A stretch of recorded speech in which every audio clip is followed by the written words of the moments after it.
built a tower made of paper and lies, stacked it high with the liar's disguise. But the wind's picking up, gonna blow it all down. A reckoning's coming to this hollow town. Tear it down, burn it up, let the light shine through. Trump's got the hammer, Musk lights the fuse. No more chains, no deep state blues. The eagle's screaming, we got work to do.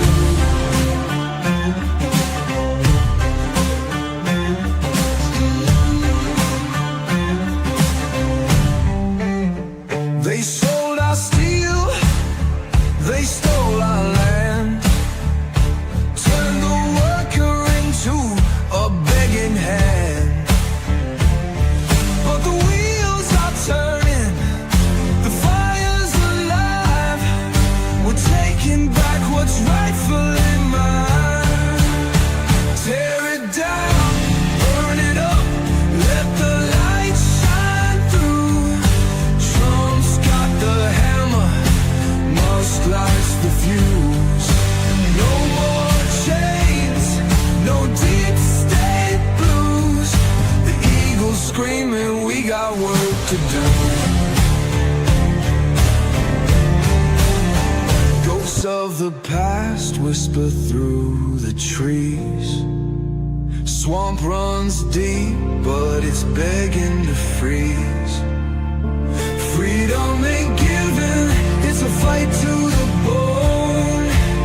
Stand your ground or be overthrown. Tear it down, burn it up, let the light shine through. Trump's got the hammer, Musk lights the fuse. No more chains, no deep state blues. The eagle's screaming, we got work to do. Our work to do.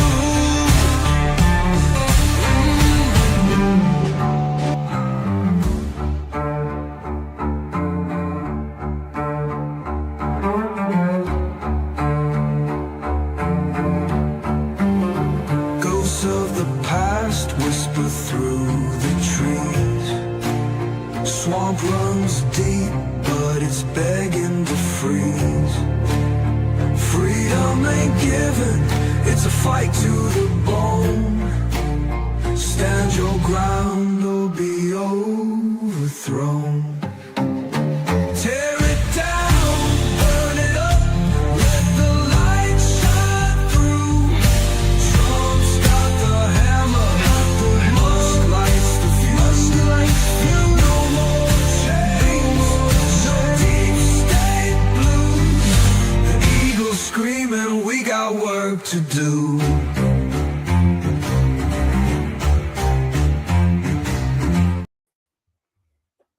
Hey guys, what's going on?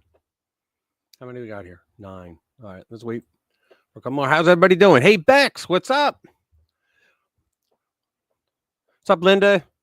Jimmy in the house. Simon, what's going on, guys?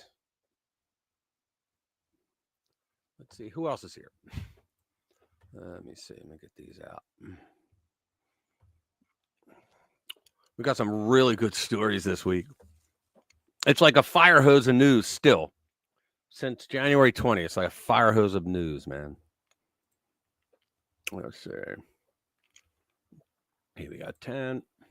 Dr. Jade will be here in 7:30 Eastern time. Hour and a half from now. Uncle Bobbity, what's up, man? Good to see you. What's up, Burger? Good to see you. Hey, Bex.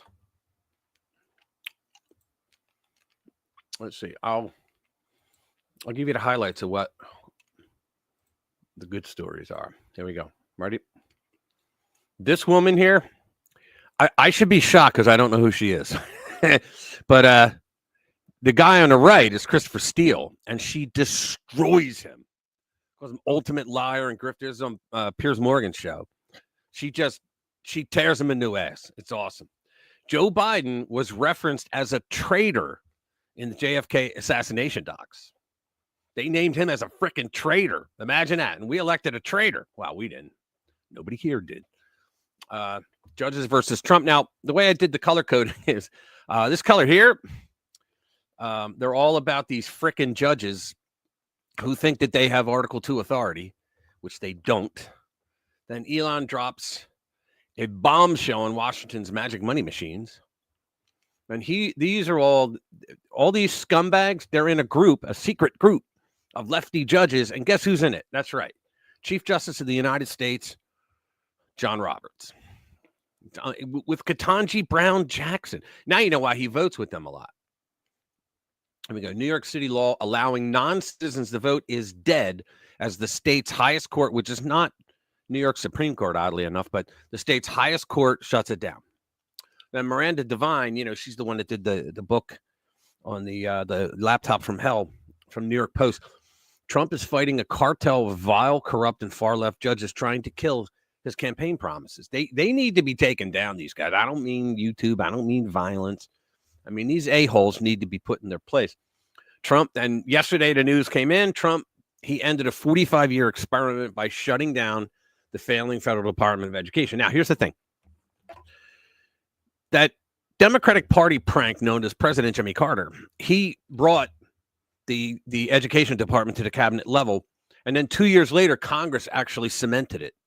All right, they passed it. He signed it into law, which means that Trump can't legally shut it down without Congress's help. Now, he can do that. However, he does have the authority to make it pretty much unusable anyway. He can shut so many things down that I mean, he can even do impoundment if he wanted to, but he can make it so that it'll do very little stuff. And if he wants to shut it down prior to the midterms, he can, I believe. I don't think he needs a 60-vote margin.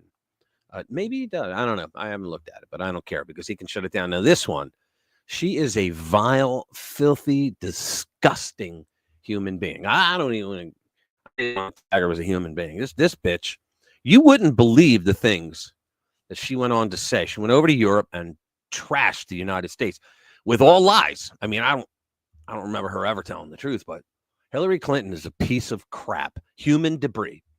Then we have all these, which are the federal judge stuff. Everyone's different. Let's see, what do we got here? Burning Tesla. Yeah, they federally charged the guy for the burning of the Teslas. Hillary Clinton demands mass censorship to combat wrongthink. These people are like 1984 commies. This is unbelievable. How's everybody doing? Hey, what's up, Anglo? Good to see you, man. Legal consequences. Yeah, I'm telling you, man. They may not like what Trump is doing, right? But he has Article 2 authority to do it. I mean, a judge can come in and say, hey, we think that you're breaking the law, but he's not. He's just doing what is under. Hey, Pam, what's up? Good to see you, girlfriend. Let's call it. He has Article 2 authority to do the things that he's doing. I mean, think about it, and think about Elon, man. What has he done that's wrong? He's done nothing wrong. He was hired by the president of the United States to look for waste, fraud, and abuse, and that's what he's done. And now they're trying to destroy his Tesla business, right? They're blowing up Teslas, setting dealerships on fire. Well, what a bunch of jerk-offs. And we're the violent ones. Oh, they got January 6th. Ooh, yeah. Fuck them. Vile bigots. There you go. That's where you got the name Burger, I guess. All mixed in together. Let's see what else is here. All right, let's do our first story. I'm going to start it off with a bang. We're going to have her. Let me...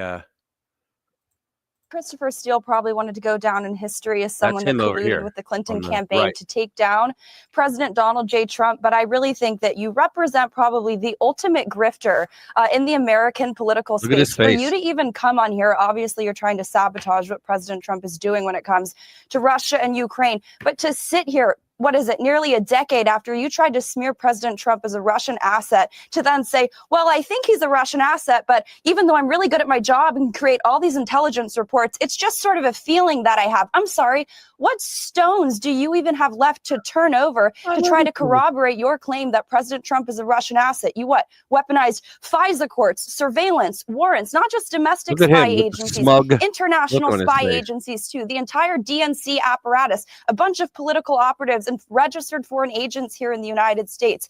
The American people would really appreciate it if you would stop injecting your efforts to curtail and totally tank the America First movement by smearing anyone who doesn't want to get involved in forever wars or continue the needless and ceaseless dying of Ukraine and in Russia, just so you can sit there from your nice perch and just continue to defend the globalist world order by continuing to fan the flames of conflict in Russia and Ukraine. And you know what? The same people that you ally yourself with here in the United States, you think you're so good at gathering intelligence. Last time I checked, it was the 51 intel agency officers, spies, who said that the Hunter Biden hard drive, which I've reported on firsthand, it's legitimate. You want to talk about president's sons who are involved in businesses with foreign countries?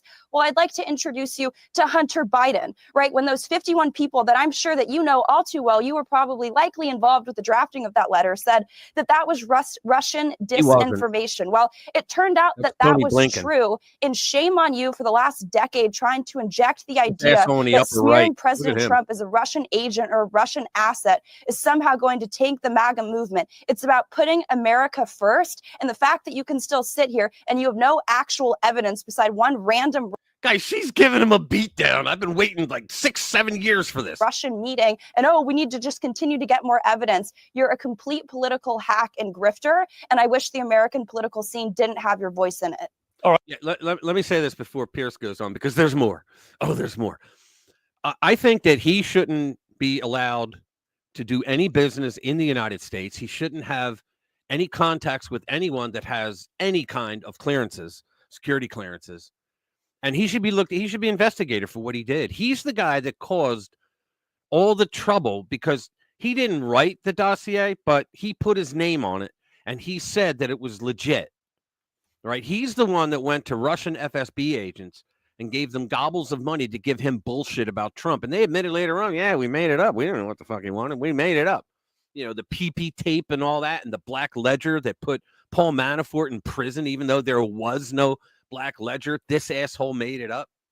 Let's follow. All right. Well, Christopher Steele, you're about to leave us because you're only here for this part of the panel. But your response finally to that. Listen to this pompous ass. My response is that I'm a professional intelligence officer and an expert on that part of the world.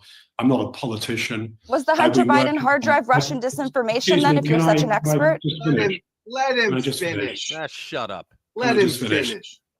So I've been a loyal and close ally of the United States for probably most of the last 40 years. I've worked extremely closely with officials working for administrations. Yeah, the 51 intel assholes that lied about the Hunter Biden laptop. Both Republican and Democrat. I have a very strong US client base. You shouldn't. For which I've worked and produced information over many years, none of whom have ever made any such allegation against me. And it's palpable nonsense to claim that I'm in hoc with politicians. I'm so glad the Clinton campaign didn't say that about you. Well, I never worked for the Clinton campaign. I never had any contact with the Clinton campaign. That's the reality of it. A surrogate. Oh, you're a subcontractor. I think Fusion GPS would beg to I differ. produced a report for a partner firm in Washington. Notice how he let that, he didn't respond to that when he said you're a subcontractor. The guy was a surrogate to the campaign. And the results of that report. I mean, for goodness sake, the money went from Hillary Clinton and the DNC and Barack Obama. Barack Obama threw $1 million in. Where he got it from, I don't know, but he threw $1 million. It was $9 million total that went to Perkins Coie, the law firm, the Democrat law firm. And they then hired Fusion GPS, which was run by Glenn, what the hell's his last name? Was it Simpson? He used to be a Wall Street Journal opinion guy, I believe. And then he hired this dipshit, Christopher Steele, who was an ex-British spy who hated Trump, just freaking hated him. And I'm sure he coordinated with Gina Haspel, who was the CIA person that was out in, I believe it was London. And she's the one that got Papadopoulos in trouble and a couple of other people. And then Mike Pompeo, that piece of shit rhino, he becomes Secretary of State. And he knew, I mean, well, he was CIA before he became Secretary of State. So he knew that Gina Haspel was the station chief over in London who was in on the Russian dossier bullshit. Okay, she was in on Operation Crossfire Hurricane, and Pompeo never told the President of the United States. That's how far this shit goes, man. Made me as an ally of the United States, as I would have expected an American counterpart to do, to report back in what I found to the contacts I had in the FBI at the time. He's such a lying piece of shit, because I'll tell you what, I believe he was in on the meeting, and so was Andy McCabe, that guy Weissman, right? A bunch of people that and Comey was in there. There was a meeting with a guy named Bruce Orr, who was the deputy. He was the deputy executive attorney general, I believe. And he brought them into a meeting and he said, "Don't use this dossier." They're like, "Why not?" He said, "Don't use it for FISA because it's all garbage. Nothing in it is true. It's bullshit." And they said, "How do you know?" He goes, "Because they hired my wife to write it." And what did they do? They freaking ran with it anyway. So this guy's a piece of shit liar. Okay, that was the right do, and I'm proud that well, I did. We're gonna leave it there. He's proud that he caused mayhem in the United States and a constitutional crisis. That's what he's proud. What a piece of shit. But I digress, guys. Hey, what's up, Louie? Good to see you, man. TGIF, bitches. yeah, Jade will be here at 7:30 Eastern. Yeah, that's right. I keep forgetting not everybody's in my time zone. One of my flaws. Let's see what else we got here. Oh, yeah. Here we go. You ready? Let me pull this. This is about Joe Biden. I didn't realize this, man, guys. Ready? Joe Biden referenced as a traitor in the JFK assassination documents. I had no idea. Let's see. Previously classified documents related to the 1963 assassination of President John F. Kennedy were released Tuesday evening following an order by President Donald Trump shortly after he took office. The 1,123 files were posted on the website of the U.S. National Archives and Records Administration, NARA. The vast majority of the National Archives collection of over 6 million pages of records, photographs, motion pictures, sound recordings, and artifacts related to the assassination have previously been released, like the Zapruder film. Researchers were still poring over the new records as of the publication of this article. One particular record where Kennedy's son, John F. Kennedy Jr., apparently called former President Joe Biden a traitor. Now, this came out before, and I remember it, but not this much detail. It went viral. That particular record, September 16, 1994, FBI report, references a handwritten letter from JFK Jr. to then Senator Biden. "Dear Senator Biden, you are a traitor," the letter stated, according to the FBI.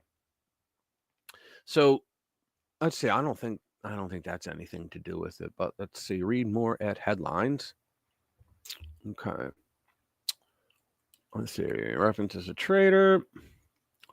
Still pouring over. FBI records indicate that despite recovering 4 latent fingerprints, the FBI and Capitol Hill police were never able to determine the actual identity of the author of the letter.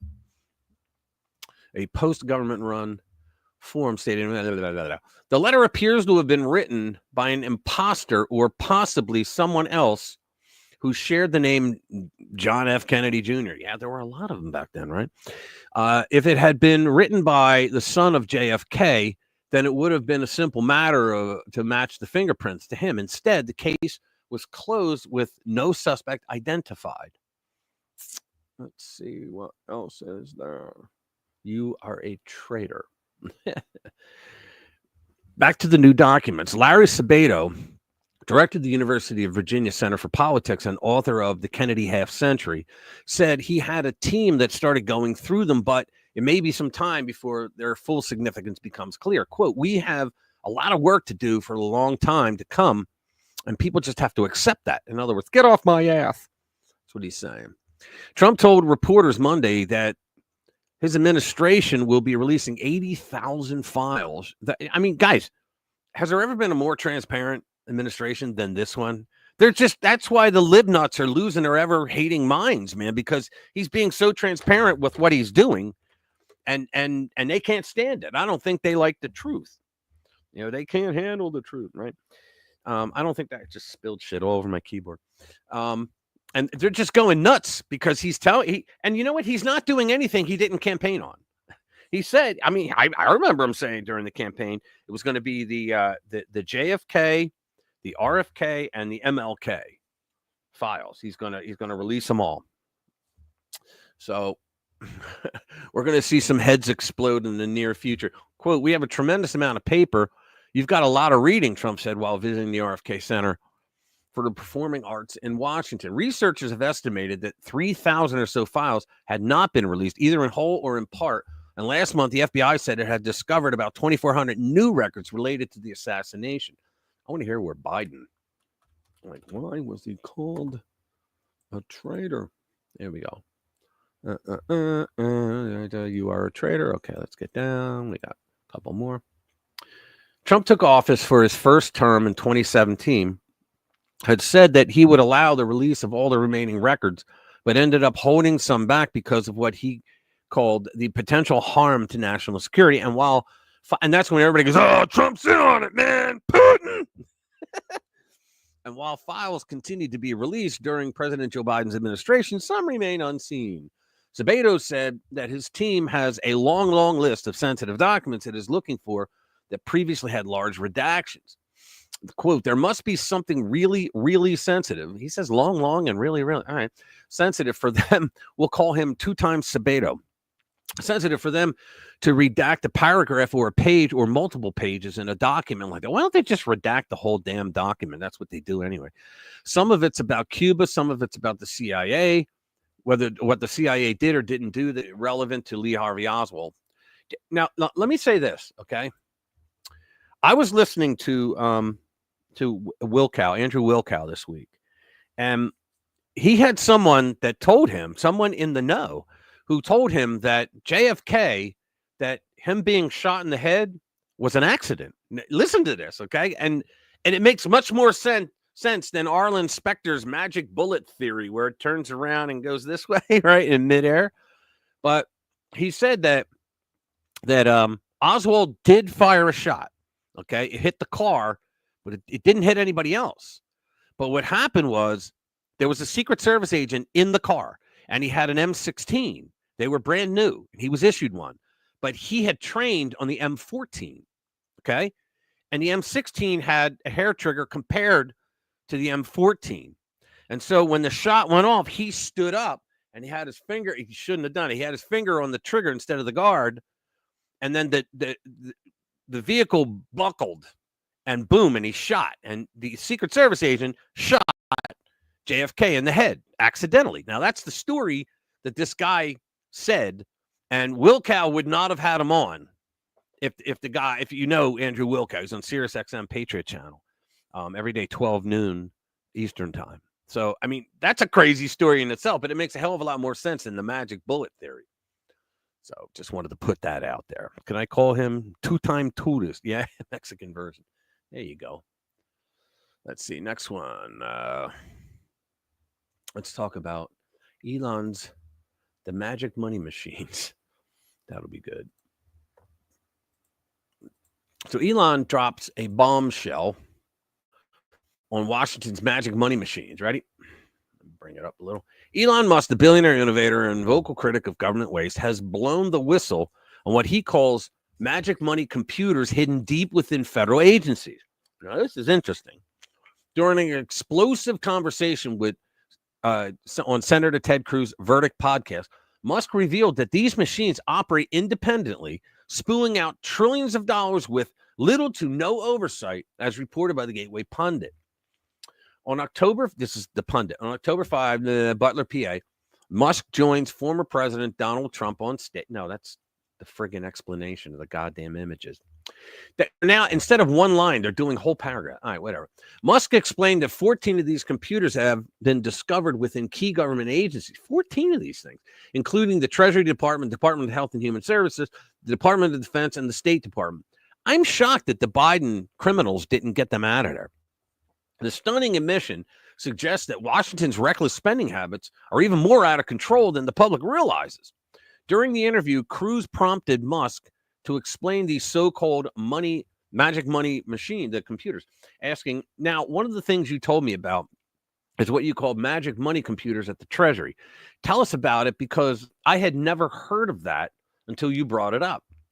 Musk's response was nothing short of shocking. He said, quote, okay, so you may think that the government computers all talk to each other, synchronize, add up what funds are going where, and that it's coherent. And that the numbers, for example, that you're presented as a senator are actually real numbers. Cruz said one would think. Musk continued, one would think, but they're not. The billionaire then elaborated on how these computers operate autonomously, issuing payments without proper reconciliation. Quote, they're not totally wrong, but they're probably off by 5% or 10% in some cases. 5 or 10% of trillions of dollars, that's a lot of money. I call a magic money computer any computer that can just make money out of thin air. Best magic money. Cruz, clearly intrigued, pressed for more details. How does that work? Musk bluntly responded, it just issues payments. Can you imagine having that? That would be nice. Cruz, seemingly baffled, sought clarity. You said there's something like 11 of these computers at Treasury that are sending out trillions in payments. Now you know why that friggin' judge tried to stop Doge from going into Treasury, and also told the Secretary of the Treasury that he was not allowed to have access to his own department's frickin' data, because this shit was going on. They were probably trying. I'll bet they tore down like half a dozen of them, and they didn't have time to get the rest. Musk confirmed they're mostly at Treasury. Here are some HHS. Here, some are at HHS. Some there's one or two at State. Some at DOD. Imagine DOD. Yeah, we want to buy some more munitions. Just print that fucking money out. I think we found 14 magic money computers. Cruz, 14, okay. Musk doubled down on the outrageous nature of the system, adding, they just send money out of nothing. Think about that. So in other words, it's not tied to an account. So, they're sending digital money out, not cash, right? So they're sending the digits out, like the electronic money. But it's not linking up to anything saying, oh, well, this is going to raise the debt. I mean, think about what they're doing here. These fucking people are just and we're the ones that get stuck paying for all this crap. This revelation raises serious questions about the federal government's fiscal responsibility or lack thereof. They didn't have no fiscal response. I mean, Christ, $2 trillion in like 3 days they found. Just 2 different departments. If even a fraction of Musk's claims hold up, it means taxpayers are footing the bill for an out-of-control system hemorrhaging cash with no accountability. Washington has long been accused of reckless spending, but Musk's claim paints an even darker picture, one where bureaucrats have essentially been running a money printing operation behind closed doors. These fucking bureaucrats were never elected by anybody. I mean, think about that. They were never elected by anybody. And now that we know the auto pen saga, that means these people had even more free reign because they had no one at the top that was going to try to rein them in. Think about that. Unbelievable. Here we go. One of the things you told me about is what you call magic money computers at the Treasury. So tell us about it, because I never heard of that until you brought that up. Okay, so you may think that the government computers like all talk to each other. They synchronize. They add up what funds are going somewhere, and it's now you know why they're trying to burn down Tesla dealerships and attack anybody driving a Tesla. It's coherent. There's and that the numbers, for example, that you're presented as a senator, are actually the real numbers. One would think. They're not. Yeah. Okay. I mean, they're not totally wrong, but they're probably off by 5% or 10% in some cases. So I call a magic money computer any computer which can just make money out of thin air. What's up, Billy? Best magic money. So how does that work? It just issues payments. And you said there's something like 11 of these computers at Treasury that are sending out trillions in payments? They're mostly at Treasury. Some are, but there's some at HHS, some at there's one or two at state. There's some at DOD. I think we found now 14 Magic Money computers. Where 14, okay. They just send money out of nothing. Wow. Wow. Take that in, guys. They got the Magic Money machines. They're just sending money out, and it's not accounted for. How off the chart is that crazy? How freaking crazy is that? I mean, it's bad enough that they spend, like, year after year, they spend more than they budgeted for, which we can't do that, right? Who the hell's going to, like, they spend more than they budget for, and then they have the balls to say, hey, we got to spend more, and we're going to blame the other guys for a shutdown because we want to spend more. What the fuck? Yeah, he said between 5 and 10%. It could be between 5 and 10%. When you're talking trillions of dollars, you know, and wouldn't they call that like a black ops thing where the government doesn't know, like they're not being transparent at all? And see, these motherfuckers, they're going after Trump, right? These judges. And now we're finding out. That's why I have so many stories today about the judges. Hey, what's up, Commander? Good to see you, man. That's why we're finding out that these judges are trying to stop Trump. So the old saying was, if you want to know what the Democrats are up to, just look at what they're accusing the Republicans of doing, right? So now if we want to know which departments we really should get into before they, you know, shred everything, just see which departments these freaking judges are trying to go after his Article 2 authority and saying, you don't have the authority to do that, when he clearly does. I mean, it's in the Constitution, you know, unless they have a Constitution that I don't know about, you know. Holy shit. Let's see the next one. Yeah, here we go. This is good news. Let me pull it up first. Yeah, this is good news. Fuck New York. Yeah, okay. New York City law allowing non-citizens to vote is dead as the state's highest court shuts it down. And that's not their Supreme Court. Their Supreme Court is like one of the lowest that's there, right? But think about this. The whole scam was this, okay? It started with the Clintons. Everything evil starts with the Clintons. So Bill Clinton, they passed a thing called the National Voter Rights Act of 1994. It was the NVRA, okay? It was before the Republicans had the revolution that took over. And part of that was the motor voter law, which, you know, when you go to get, you know, your driver's license or anything with the DMV, they go, hey, you want to vote? And so all these jurisdictions started saying, we'll let illegals get a driver's license. And Hillary Clinton actually argued, she was a senator in New York at the time, carpetbagging. And she actually answered when they say, how are you allowing this? Why aren't you saying anything? She said, well, it's good that we know who they are and where they are. Oh, please. It was because they say, well, you know, they can't vote in federal elections or state and local elections either. They're just driving. It'll have a little thing on there that says they can't vote. They were voting. But then they said, well, you know, like California, Illinois, and the other blue, well, New York. They were saying, well, we're going to allow them to vote in local elections, right? Come on. You're allowing illegals that don't belong here, that have not filed even for a green card, you know, like no status, and you're going to allow them to vote? Well, hell, what was the jurisdiction?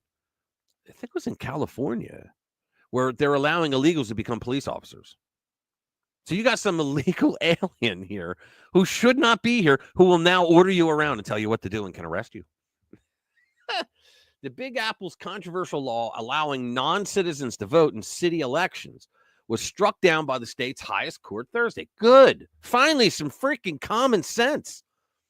The adults came back in the room in New York. The New York Court of Appeals ruled 6-1 that the law passed by the city council in late 2021 with the support of current Democratic mayoral candidates Adrian Adams and Brad Lander violated the state constitution. Quote, whatever the future may bring, the New York Constitution, as it stands today, draws a firm line restricting voting to citizens, the opinion states. Good, good. Finally, no non-citizens in New York City ever cast a vote under the law, as it quickly was challenged in the courts. Good. Well, we don't know that. A lot of them vote anyway. I mean, they register. They got phony Social Security numbers. They got driver's license. You can get a phony driver's license within 24 hours in any one of these blue cities. The ruling closes the matter in the state courts and dashes hopes for many lefty city council members and advocates for the city's 800,000 green card holders getting a voice in local elections. You have 800,000 immigrants with green cards.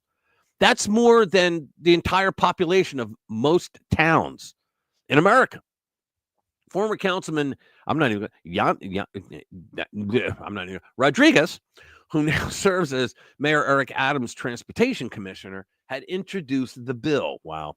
He and other supporters argued that non-citizens here legally should be able to vote because they pay taxes and make contributions to their communities.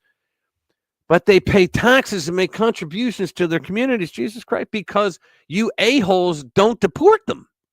They should be deported. Sorry. Too bad, so sad. Bye-bye.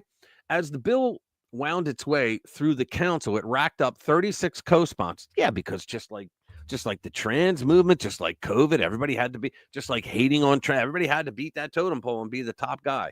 So they got 36 co-sponsors to allow illegal aliens to vote. You kidding? Including from current Speaker Adrian Adams, Lander, and now City Comptroller. Wow. Current City Comptroller candidates Justin Brannan and Mark Levine also backed the bill. Oh, good Lord. Wow. Like I said, at least there's some common sense that came back to their appellate court. Thank goodness. Hey, what's up, Colonel? How you doing, man? Good to see you. Who else? Let me see. Okay, cool. And what else? Okay. They say playing your own. How many guys watched my video today? Show of hands, please. Show of hands. Just put a Y in the comments if you watched the video today, because if not, I'm going to read the story that I wrote that built the thing. Let's see. What's that? Look at that, Rich. We now have a commander and a colonel here. There you go. Pretty soon we got to get a major. There you go. See, she knows how. All right, good. All right, only 2. Yo. All right, then I'll read it. They say it's really dorkish to play your own video. So what I'll do is I'll just read my own story. Let's see.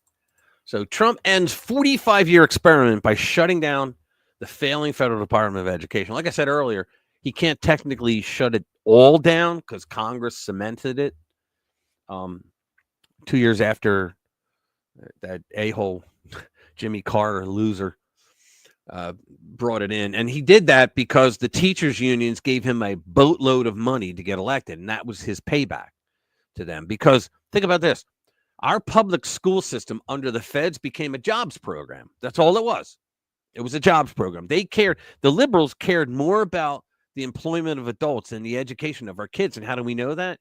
Because we're down number 31 out of all industrialized countries. We're number 31. We're not 1 or 2. No, we're 31. I think it was South Korea's number 1. You know, Ireland made it into the top 10. I mean, unbelievable. And they always want more money. Like you would think more money. Well, I'll just read it. So, quote, today we take a historic action. Wow. I'll just play him. Let me see how much it is. Okay. I love how he shows it because he's proud. Everything he's nice. He's proud of it. He shows it. My administration will take all lawful steps to shut down the department. We're going to shut it down and shut it down as quickly as possible. It's doing us no good. We want to return. He's got a bunch of governors in the audience right there that have been begging him to do it. Our students to the states where just some of the governors here are so happy about this. They want education to come back to them, to come back to the states, and they're going to do a phenomenal job. When you think about it, it was somebody's idea to say, hey, let's send, let's say, Florida's tax dollars to Washington for schools to Washington, D.C. And then they'll filter it around, all the departments, the pencil pushers, the paper grabbers and all that. And then it'll siphon their salaries out and benefits and all that bullshit. And then we'll send it back to your state. for education, and you need that. And then think of all the times they threatened, like Obama.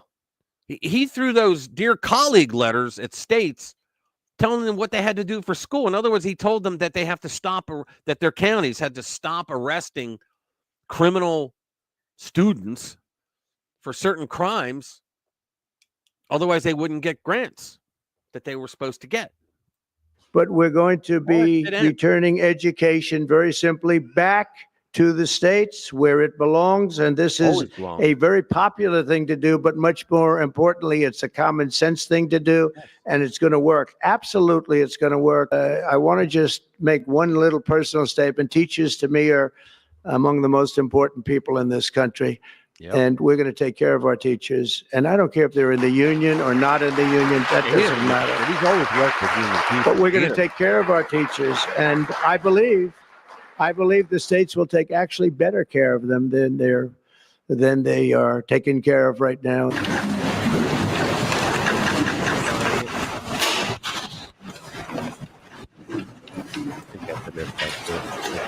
It'll just repeat itself.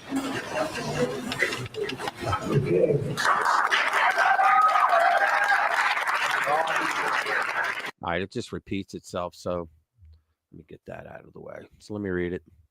The audience, clearly enthusiastic about this decisive move, broke into loud applause. And why? I wrote, and why not?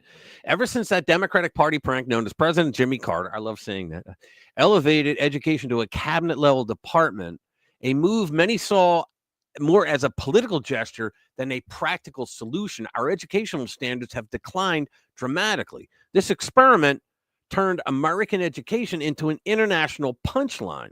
Fast forward to 2025, the United States isn't leading the world in education. We're not even close to second or third. Shockingly, we're down to 31 in global rankings. And I will prove it to you. Here it is. These are the educational rankings by country in 2025. Look at this. South Korea is first, then Denmark, the Netherlands, Belgium. Now, Slovenia, they're number 5. You know, I know a lot of people that couldn't point to Slovenia, whatever the hell you call it, on a map, right?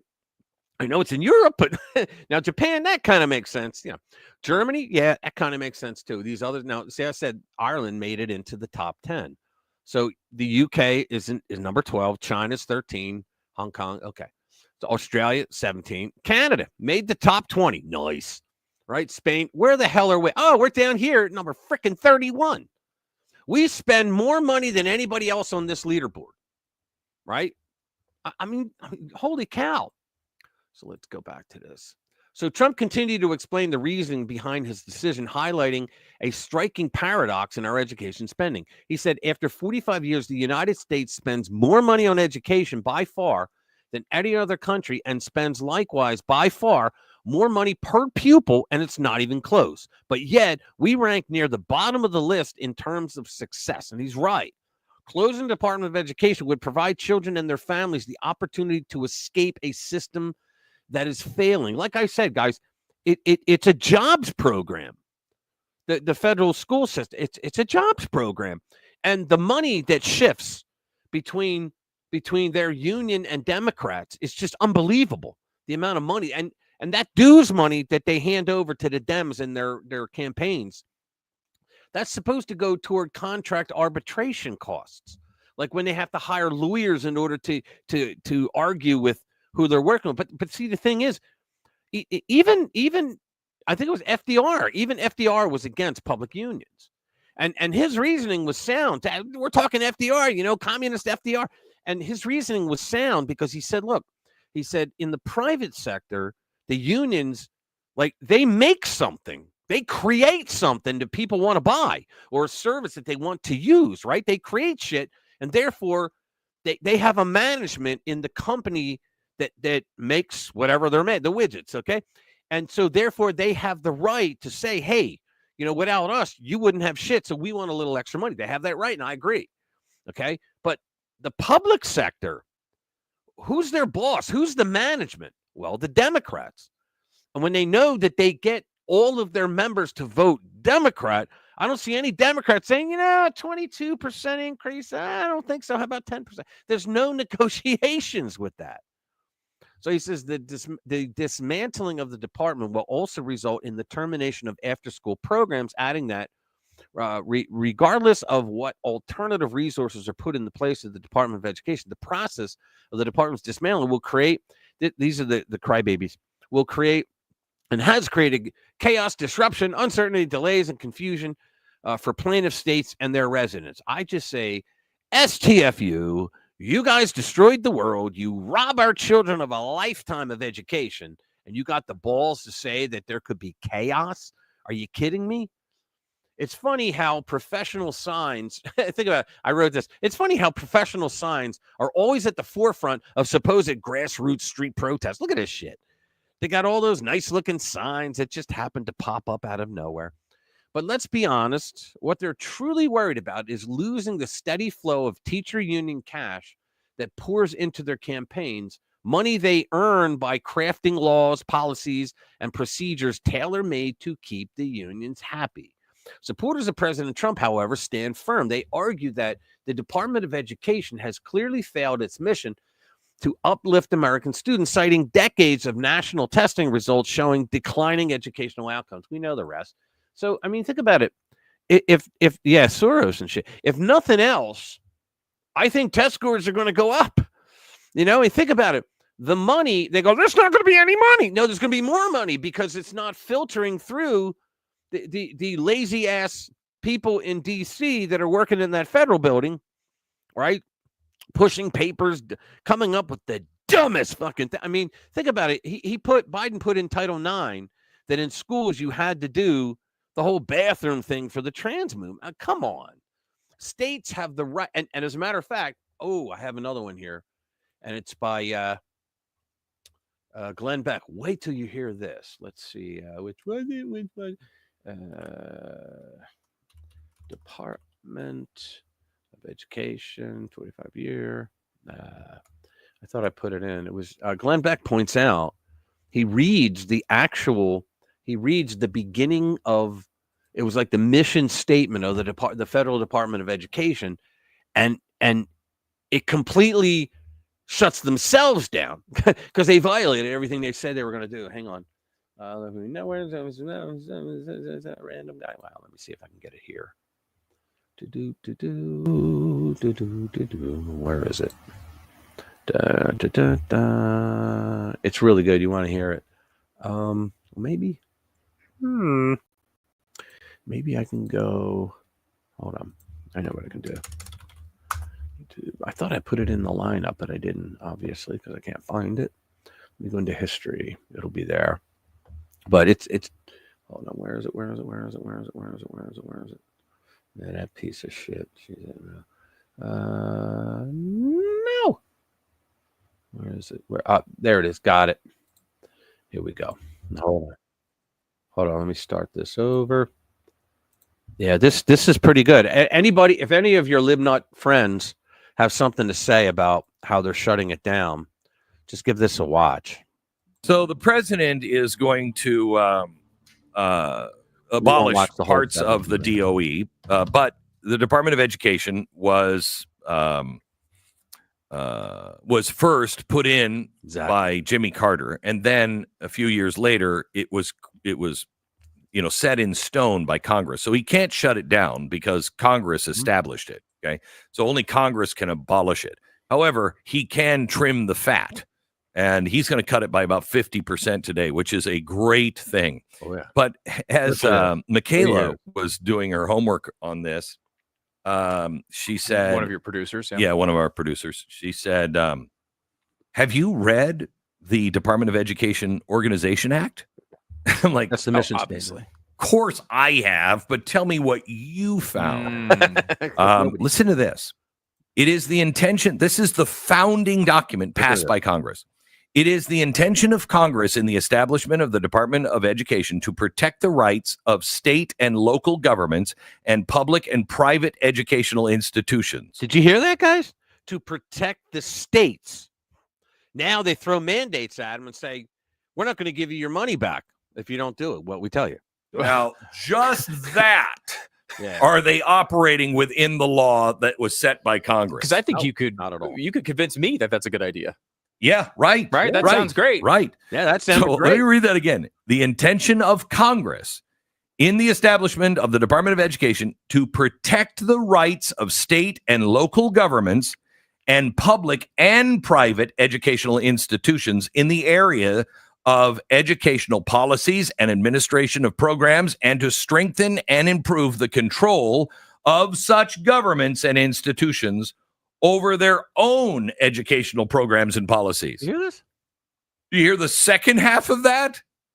To strengthen and improve the local and state administration and the control of their own educational programs and policies. That is not what the DOE is doing. No. Not even. Listen to the next line.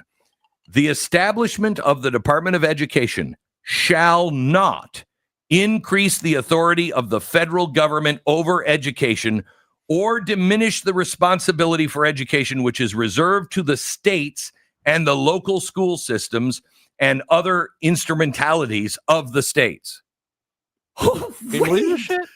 This is not what the Department of Education is. And they're losing their ever-hating minds on the left over shutting it down. They violated their own mission statement, their own organization statement.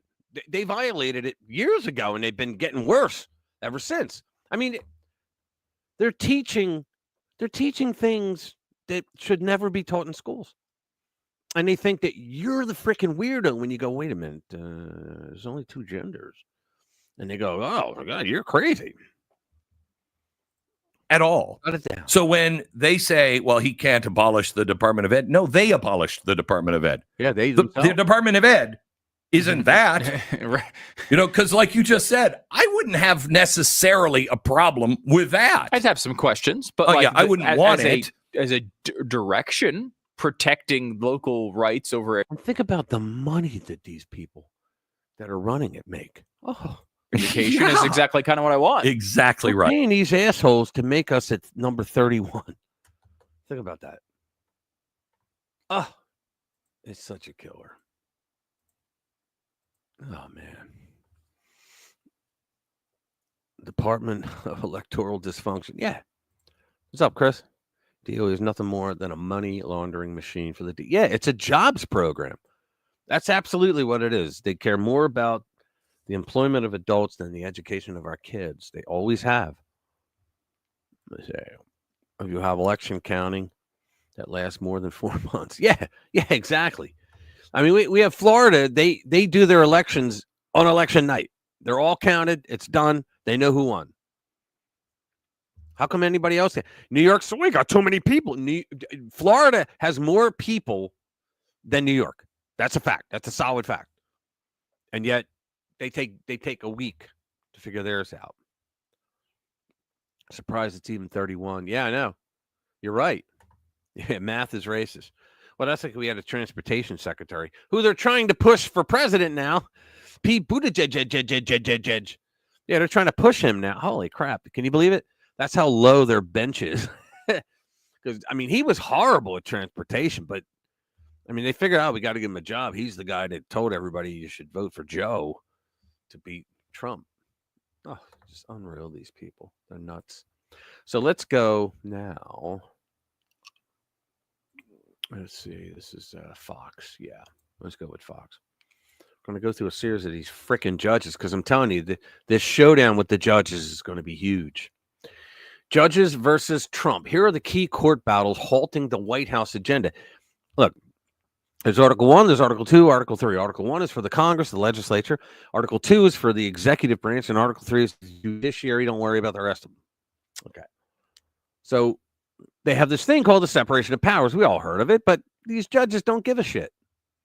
They want to legislate from the bench, and they're doing things. I could see if Trump said, we're going to steal money from one program. But no, he's not doing anything illegal. He's doing everything within his Article 2 authority as president of the United States, the top chief executive of our country. And they don't like it. The Democrats lost all power. So you got all these freaking judges that are out there trying to say, you can't do that. Well, yes, I can. You know why? Because there's no repercussions on them There's no punishment when you got to wait 18 months to get to the Supreme Court. There's no punishment. So that's a serious problem. So the recent wave of preliminary injunctions from federal judges has stymied President Donald Trump's early agenda in his they did this the first time around in his second White House term, prompting new questions as to how far the administration might go if it opts to challenge these court orders. As president, I would just say, here you go, buddy. I ain't doing it. We'll appeal and all that, but I'm going to continue to do it. I ain't stopping because you're wrong. You know you're wrong. That's what I would do. I would also, you know what else? If the Congress had any balls, okay, if the Republicans that control both houses of Congress, if they had any balls, a lot of people don't know this. The Constitution only provides for one court. That's it. The Supreme Court. It was supposed to be, it was the Israelite model. I mean, they literally, Ben Franklin wrote about it. Thomas Jefferson wrote about it. They all wrote about it. And that was you try to handle everything at the lowest level possible. And if you can't, then you would go to the next level, which I guess in our world would be the state level. And most things were settled at the local level. If they weren't, then they were definitely settled. But if they had to go even further, then they went to what we would consider the federal or the top level, right? So they did the same thing. So they didn't want all these federal courts. They just wanted the state courts that if you got to the top state court, not local municipal, but a state court, and beyond their Supreme Court, well, then it goes to the federal Supreme Court. But so many people, we became a litigious society very quickly, so that so many people then were filing lawsuits. And so the Congress said, okay, we're going to create a federal district court. And they just kept doing it. And so now every state has multiple federal district courts. Not every state, but they all have at least one. But a lot of them have multiple federal courts. And then they got so tied up at that level, they said, fuck it, we got to create these appellate courts because they can't just keep all going to the Supreme Court. We got to do the appellate court and hopefully stop it there. All right. Well, guess what? If the Congress created these courts, the Congress can take them away. So these judges, what if they got together and said, sorry, judge, you no longer have a job because we just shut your court down. We don't need you anymore. Thank you very much. Get your belongings. Get the fuck out. I mean, think about it. What if they did that?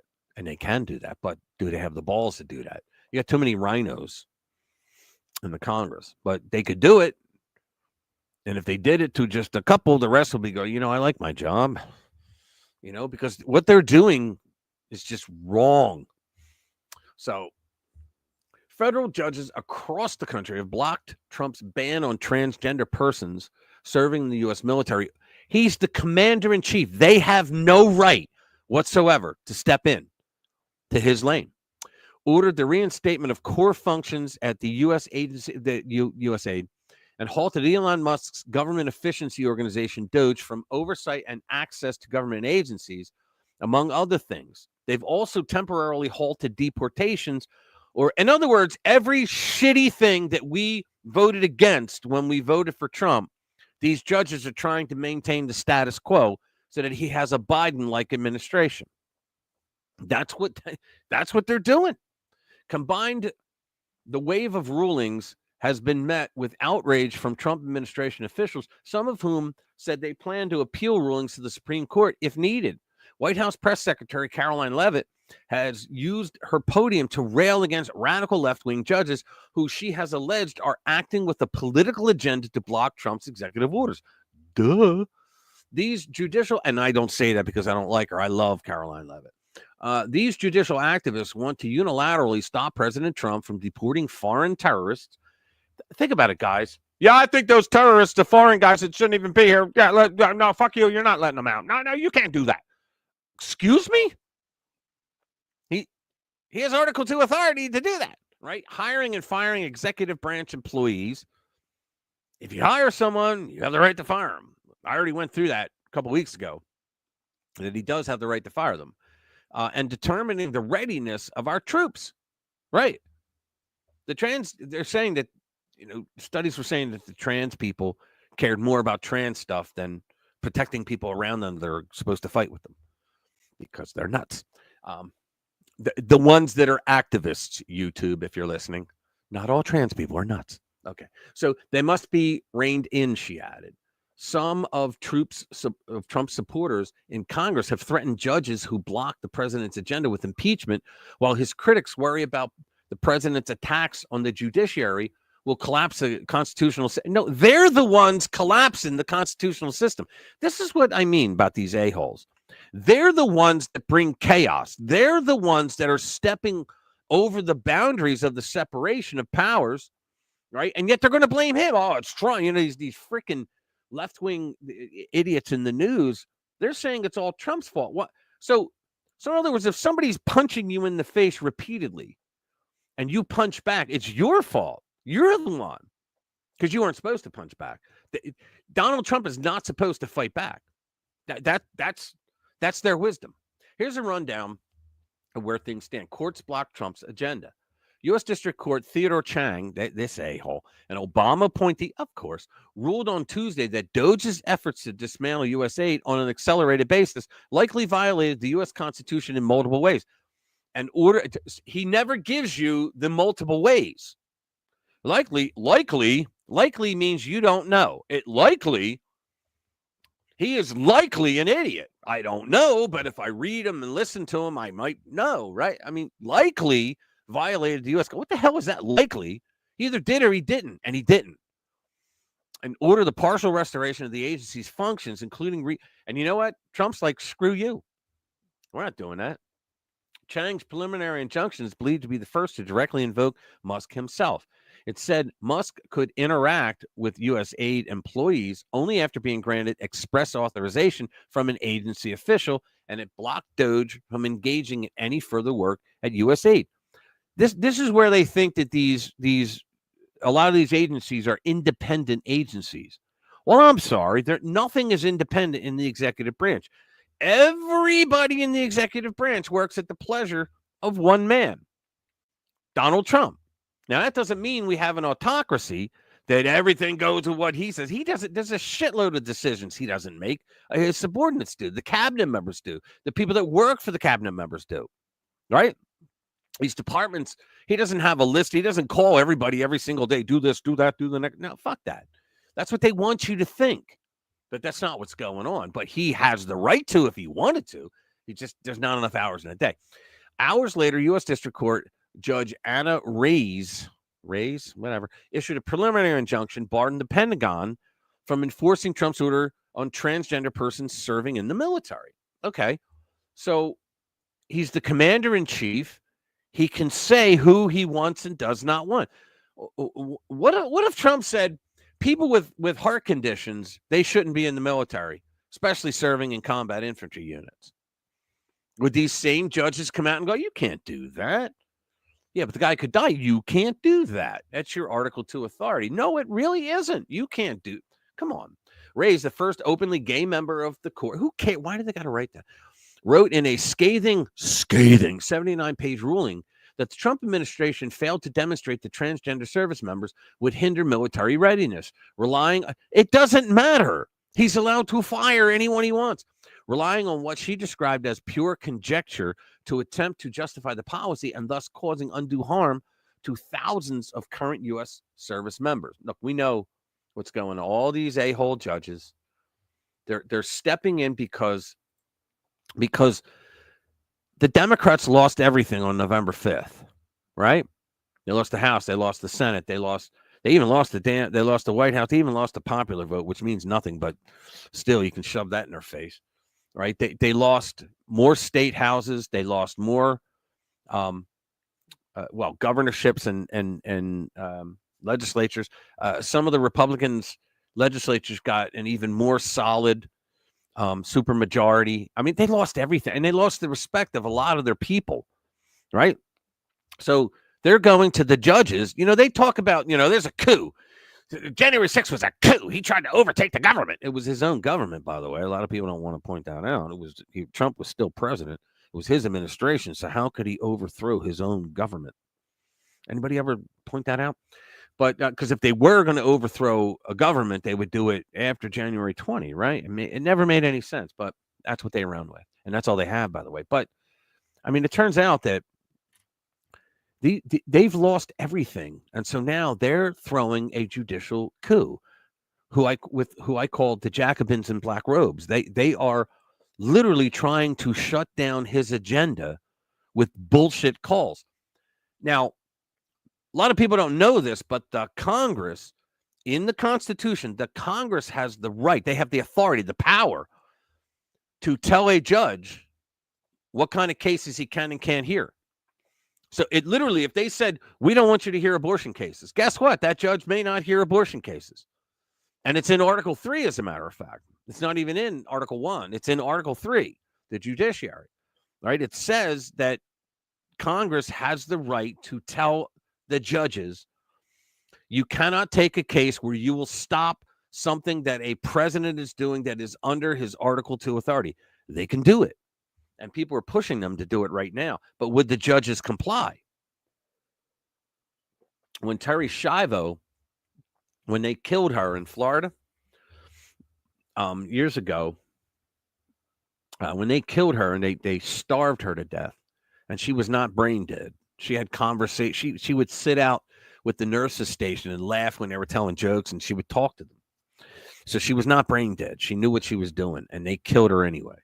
But when they tried to take the case to a federal court, the federal judge said, I'm sorry, I don't have jurisdiction. And he was right. So what happened? They went to the Republicans in Congress that ran both houses of Congress, and and George W. Bush was the president, and they actually voted to give federal courts that jurisdiction. And so, the House, the Senate, the president, and then they went back to the judge and said, here, we got your jurisdiction. And he looked at it and he goes, you can't do that. And they're like, have you ever read the Constitution, Your Honor? Right? Because he probably hadn't. Probably didn't know that, you are subject to accepting cases that the Congress tells you can and can't. And they have the right to do it. So they can do it again right now. What was temporary? Vamps.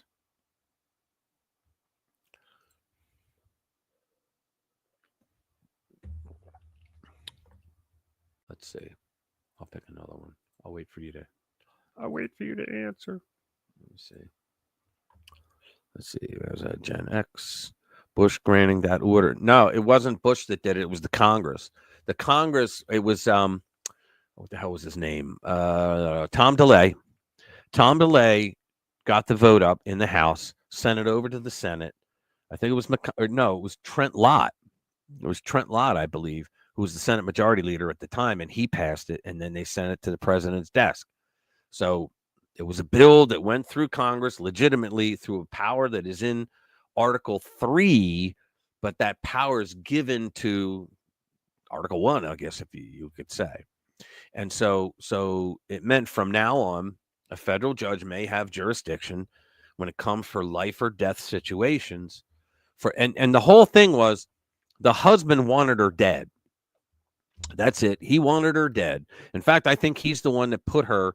I'm not talking out of turn here, too, because it's been written and it's been published and stories done that he threw a pillow over her face because apparently they got into a fight. She went and got her hair done, and it cost a lot of money what she had to do, and he didn't like it. So they got in this big fight, and then he tried to suffocate her with a pillow, and he didn't kill her, but he gave her brain damage.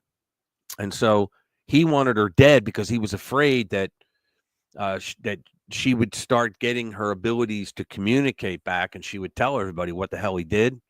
But the parents said, no, we'll take her. We'll take her. She doesn't have to go in a facility. We will take her. And the courts said no, because the husband had the right, and he wouldn't give it up. And they're like, why won't you do that? And he goes, it's my wife. And they said, she was our daughter long before you ever met her, and you haven't been there. And actually, she did talk. She would tell them, now this is going to be gross, but she would tell them when Aunt Flo came to town, she would literally tell them by saying pain, and she'd point down, and they'd be like, okay. Because I heard an interview on talk radio with one of the nurses. And she said, we used to wheel her out because she used to love to watch us joke around and kid around in the low activity times of the day. And so she would sit out with us and listen, and she would laugh when we told jokes. So she was not brain dead by any stretch. They said that, I forget what the legal term was, but she was not. That's a fact. And he would, like, he did things like he literally went to the administration of the hospital that she was in and said, I don't want the nurses opening the windows with light. I want her in darkness. I mean, what, to deject her? You know? Yeah, the case, well, the reason why I remember, because I was married to a woman that was like a friend of hers. She's from Pennsylvania, from the I believe the Hatboro area. And she knew her, and she knew the husband, and the husband was a real prick. And like the nurses testified saying that he would come in and say, is the bitch dead yet? Because they thought she was going to die, and is the bitch dead yet? He would come in and say that to them. You know, crazy, huh? But so the judges, the whole point I went down this rabbit hole was because the judges are susceptible to what the Congress tells them they can and can't ask. And I read an article recently, I may even have it in the lineup, about that. Let's see, revealed. Yeah, Chief Justice Roberts, what a scumbag. Miranda Devine, we read that. Here's the one. Hillary Clinton. Now, you guys, Hillary Clinton went overseas and she gave a speech. This is recent too. She gave a speech and just completely trashed the United States. Lied about Trump, saying we have an autocracy. Like these idiots actually believe that Trump is running everything, that everybody listens to him. Like, why even have them? Why even have cabinet members? Because Trump's the one that's doing it. Wait till you hear this shit. It's the most disgusting thing that I've heard in a long time. Hillary Rodham Clinton. Thank you. Thank you. Thank you, Yaka, for assembling this group, convening us together at this time of such peril in our world. Thank you for reminding us of universal values and human rights being at universal values and human rights. Didn't Germany 3 days after J.D. Vance talked to them about how we no longer share values because they're not into free speech anymore and in politics or anything really? And she's talking about values. The core of democracy and freedom. And there is no democracy when you tell the people who disagree with the government to shut the F up. Peace. You guys in the UK know that. And thanks to all who are here on the stage as well as in the audience for being here bearing witness to what we are confronting. Do you hear this shit? So Trump, I know I keep interrupting. I'm sorry. I can't help myself on this one. I hate this woman to the core. And so we're experiencing right now where we have a president who is actually doing all the things that he promised us he would do. But because they don't like him, they're making it seem like it's going to be the Handmaid's Tale now in the United States. There's no way to sugarcoat it. There's no way to explain it away. Autocracy is on the march, and we now have a government in the United States. What's up, 42? Good to see you, man. Has thrown in its lot with the autocrats, which has made a choice to support those who wage war, not peace, who have given enormous power to the men who control the information flow in our world. Wait a minute. You had Joe Biden illegally creating, 24 departments in the federal government. Like they were people, a little department inside a department. So 24 departments, they had people who were ordering social media how to censor speech that they didn't like, including doctors, medical doctors, who were talking about COVID, how they treated people with COVID and how they were getting really good results. And she's bitching about Elon Musk finding waste, fraud, and abuse. Yet she will never mention, never once, what the Biden administration did. That just, it boggles your mind. Who have all pledged allegiance to the continuation of algorithms that not only addict us. To algorithms that not only addict us. All of those algorithms that addicted us were all geared towards helping the Democratic Party and the left in this country. All of them. There was not a single prominent social media site that did the opposite.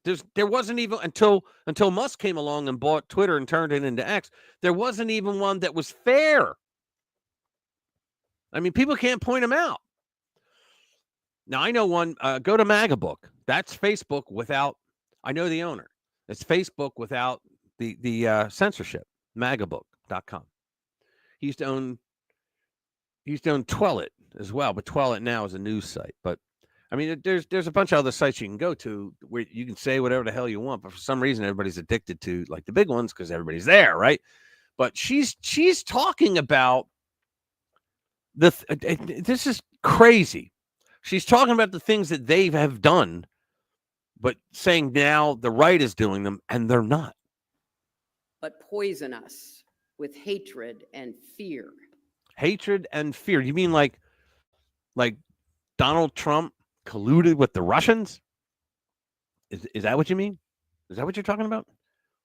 Hatred and fear. Oh. So moments like... Wasn't she the one that said if that fucking bastard wins, we're all going to hang? Remember that? It was the commander-in-chief forum where it wasn't a debate. They brought Trump out, then they brought her out.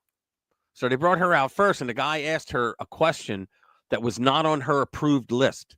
It was about her email server, and it destroyed her. She looked like a fool because it wasn't preoccupied. Remember, that was when she did that. Remember every time a fucking light went off? Because she fell and hit her head, and she had brain damage temporarily. She did. She hit her head on the side of a table. I think it was in the Senate. And she was messed up for a while. And she had those guys that had they had like injections they would give her. They acted like they were Secret Service, but they weren't. One was a doctor. It was a black guy who was a doctor, and he had a soothing voice, and he would go up to her and say, hello, Mrs. Clinton, remember me? And he'd like bring her back when she had an episode. Remember when they dragged her, like she collapsed and they dragged her into the car? Remember that shit? Yeah, okay. Like this, which are too few and far between right now, need to be underscored with urgency. And it is certain. She's talking to people that don't let people have free speech, as if she needs them to help do the same thing to our country. Certainly my hope that when the World Forum ends, those of us privileged enough to be here. Yeah, you're privileged, all right. You're not in prison. Will continue to speak out and work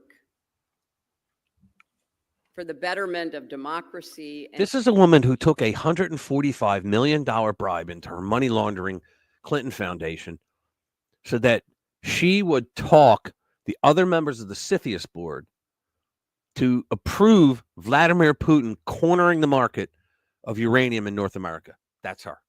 She's also the one that pushed the idea for Skolkovo, which was to make it a Russian Silicon Valley. She did that. And one of the things that came out of that was the hypersonic missiles, because they were doing, she told them, from what I understand, that they could do, I forget what they call it. It's double meaning. Like, in other words, you could have the process for whatever you're inventing to be for peacetime or wartime. It could be used for both. And that's how they got those missiles, because of her. And she's talking about democracy, please. And humanity. And humanity. I was so struck listening to all of the speakers, but one of the themes that really stood out to me was what Maria said about information, what Natalia said about information, and what David Sinclair said about information. What's up, girlfriend? Information determines how we think. Yeah. And how we think determines what we say. And what we say determines what we do. Whether it's about aging in the human body or preserving and protecting our freedom and our democracy. You don't want a democracy. This bitch thinks that we should have a brave new world where she is among the elitists to have her ass pampered by all the rest of us. It's like Brazil. You have the filthy rich and everybody else is dirt poor. But your job will be to make sure that she has the luxurious life. She pushed Agenda 21, Agenda 30, the Great Reset, all that bullshit. And working toward peace. She's full of shit. Peace. Holy Christ. You mean the kind of peace that happened at Benghazi? Really? Jesus Christ. So the emphasis on technology and artificial intelligence at this World Forum is not just another issue. It in many ways is the core issue facing our world today. Yes, because we know that Chuck Schumer held a summit with all the owners of the AI projects that are out there. And he tried to get them to get AI to censor conservative speech or any speech that the ruling class didn't like. And they laughed at him and said, it can't be done. He asked, why can't you do it? You guys are the genius. They said, because that's not how AI works. AI goes out and gathers information. We're not going to censor. Because as Maria said, where there are no facts that are agreed upon, that happen right before your eyes, and you have... How are you going to have facts that are agreed upon when you're censoring half the conversation, you stupid bitch? How are you going to have that? You're not. You're not going to have facts. Their facts are one-sided. Their facts... I can't say it because I'll get in trouble. Why? Because they censor us here. Okay? It's exactly what we're talking about here. But okay, I'll say it this way. They believe their facts are, and tell me if I'm wrong, they believe that if a biological man puts on a dress and says, I'm a woman right now, that he is exactly a woman. He is a woman. But then they can't define a woman. All right? That's their facts. This bitch got the facts vaccine when she was a kid because now as an adult, she doesn't get facts. Think about this. The bullshit this woman's pulling off. Leaders telling you to ignore it, that Putin did not invade Ukraine. That no one said Putin didn't invade Ukraine. That's a bullshit lie. No one said that. Ukraine somehow brought it upon itself. No one even said that. I'd like to know. What? See, there's going to be no one there that's going to say, well, excuse me, Madam Secretary. Who the hell ever said that? No one said that. Where there are no facts, there cannot be truth. And where there is no truth. You mean truth like when you did the longest fucking book tour in book tour history, claiming on every stage where you had a single person that wanted to listen that the Russians helped Trump win in 2016? You didn't even have a fucking economic plan. And you think that you were going to beat a business guy like him? You were the meanest, nastiest person that we had seen in public life in a long time. Nobody liked you. And you really think that you have facts? No. There cannot be trust. And where there is no trust, there cannot be democracy. No one trusts you, Hillary. You've lied so many times about so many things. Yeah. What? You mean like with a cloth? Remember that bullshit? When she was talking down to the people that said, did you wipe the server? What? You mean like with a cloth? This woman's a total piece of shit. Look what the fuck she did to the Haitians, she and Bill. When Haiti had the earthquake, they made sure that the Clinton Foundation was the receiver for all the donations coming in. and they got jack squat. They stole a lot of the money, funneled it to other people. I mean, for our overlords watching here, that's what I've read in multiple periodicals.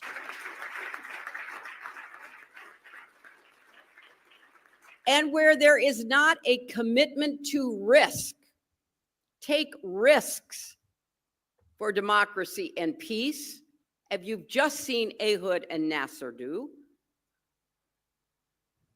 there can be no hope that change is possible. That we can bring change is happening right now, sweetheart. All your party's bullshit is being torn down. Why? Because the American people voted for a guy who said he would do it, and he's doing it. So now people like you are calling your judge friends to try to step all over his Article 2 authority. People together once again in some kind of common cause to find common ground. So thank you for reminding us by gathering us here in Berlin, as we just heard from Vladimir, not far from the Brandenburg Gate,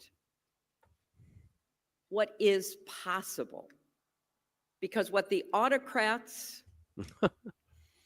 imposed upon a nation, or even elected by one, want us to do is to give up on hope and possibility. This woman is so full of shit. I'm shocked she hasn't been indicted become yet. Demoralized and discouraged, For the crime she's committed. even depressed in the face of their outrages,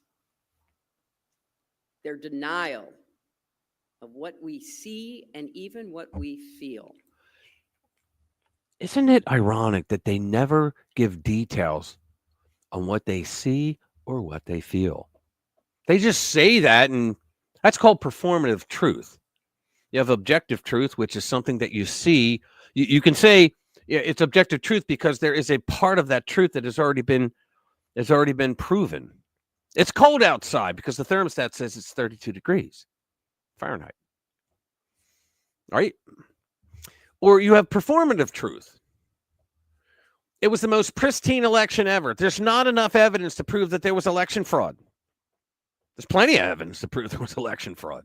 But because the libnut said it, that's performative truth. The libnut said something. Therefore, that's the declarative statement. Therefore, that's the gospel truth. That's what she's talking about.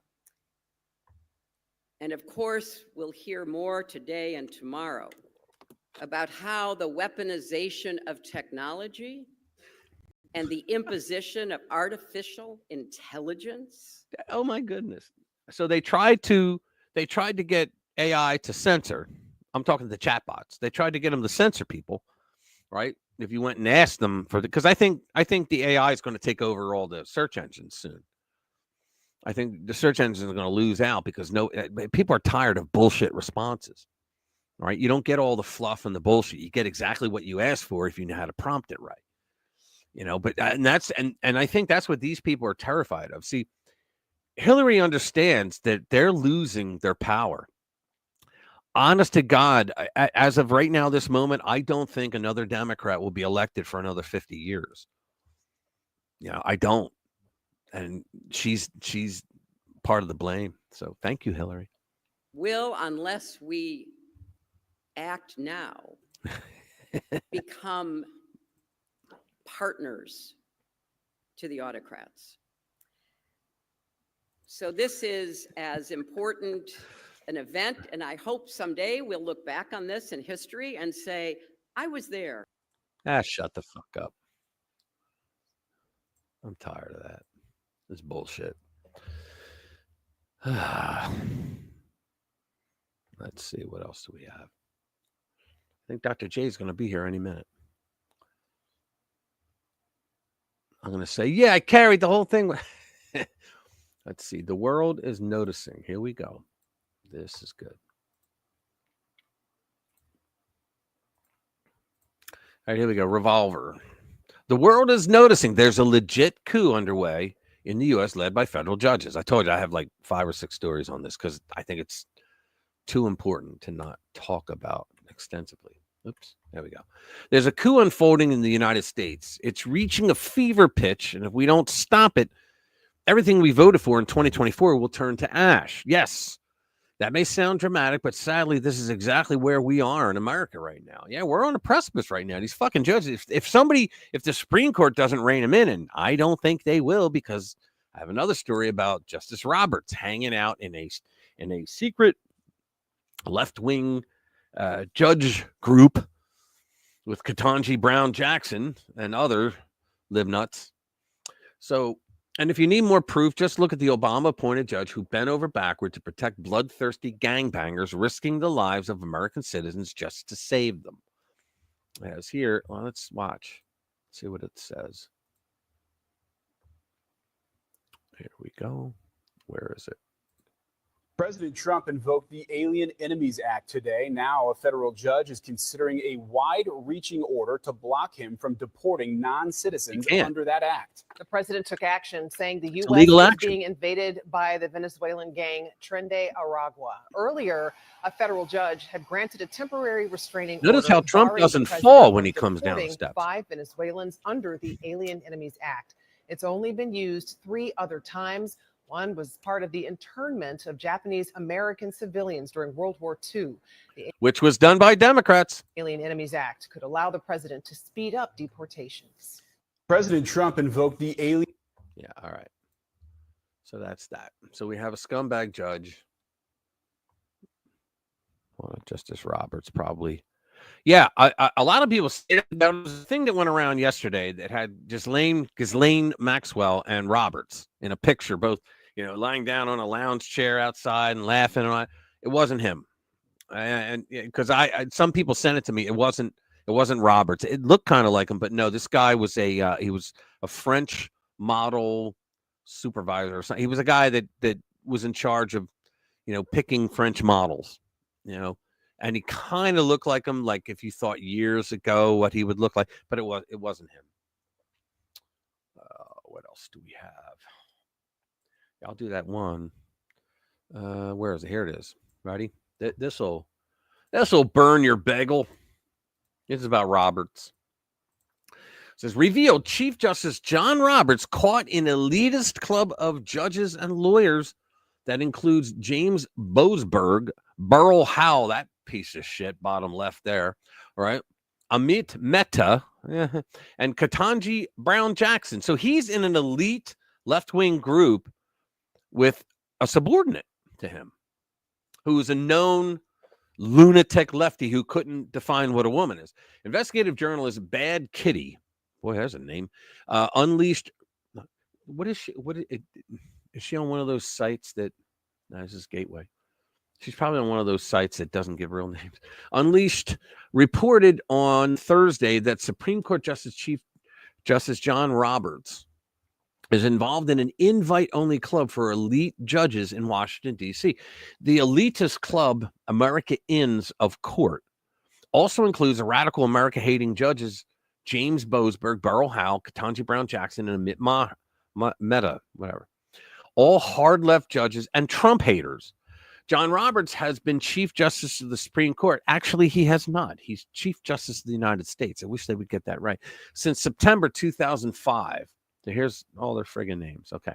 The Supreme Court Chief Justice is holding meetings with the far-left district judges who are running a judicial coup on the current president of the United States. So does that mean that we're not going to have relief by the Supreme Court? Because Roberts being the Chief Justice, he has like a veto vote. If you have all the other 8. What? Dr. J, she's not here yet. She'll be here. In fact, she's 3 minutes late. She said she'd be here by like 7:30. It says just 2 days ago on Tuesday, Chief Justice Roberts released a statement attacking President Donald Trump for calling on these same crooked district judges to be impeached. And now we have evidence that John Roberts was in an elitist group with these same judges. Here's what Roberts said to the president, who was under siege by the judicial branch. I remember when he said in the first term, there are no Obama judges and Trump judges. The hell there aren't. The hell there aren't. Of course there are. I don't see any conservative, well, judges appointed by conservatives doing this. For more than 2 centuries, this is Roberts, for more than 2 centuries, it's been established that impeachment is not an appropriate response to disagreement concerning a judicial decision. It's not a disagreement with a judicial decision. They are abusing their Article 3 authority. They're violating the separation of powers and going and telling a duly elected president that he does not have the right to do things that the Constitution says he has the right to do. The normal appellate review process exists for that purpose. And that is the fucking process. These Democrats, they make the punishment, the process is the punishment. So they know it takes upwards to 18 months to make its way past all the appellate courts to get up to the judiciary. Right? So that's why they're doing it. They want to shut him down for 18 months. And then when the 18 months is up, they'll have another judge do another thing against him. It's just bullshit. He's full of crap. He needs to go. Shit, impeach him. Bad Kitty Unleashed report. Oh, so that's the name of an outfit. Okay. Unleashed report on X. So who all is linked to this selective and secretive club and recall all of their negative Trump rulings? Yeah. Judge James Boasberg, SCOTUS Ketanji Brown Jackson. She's the vice president. They got officers. Oh, Jesus. Judge Amanda, secretary, and meeting held at her court. Judge Burrell Howell, Justice Professionalism Award. Are you kidding me? Justice John, honorary bencher of the Middle Temple. What the hell does that mean? The list includes some, let me see. Okay. The list includes some of the most soulless and vicious judges in D.C. District Court. You know what? We have to start talking more about John Roberts. Because if this dickhead is inside of a group like this, and he then tries to scold the president of the United States, who's under attack by his subordinates or members of this stupid group.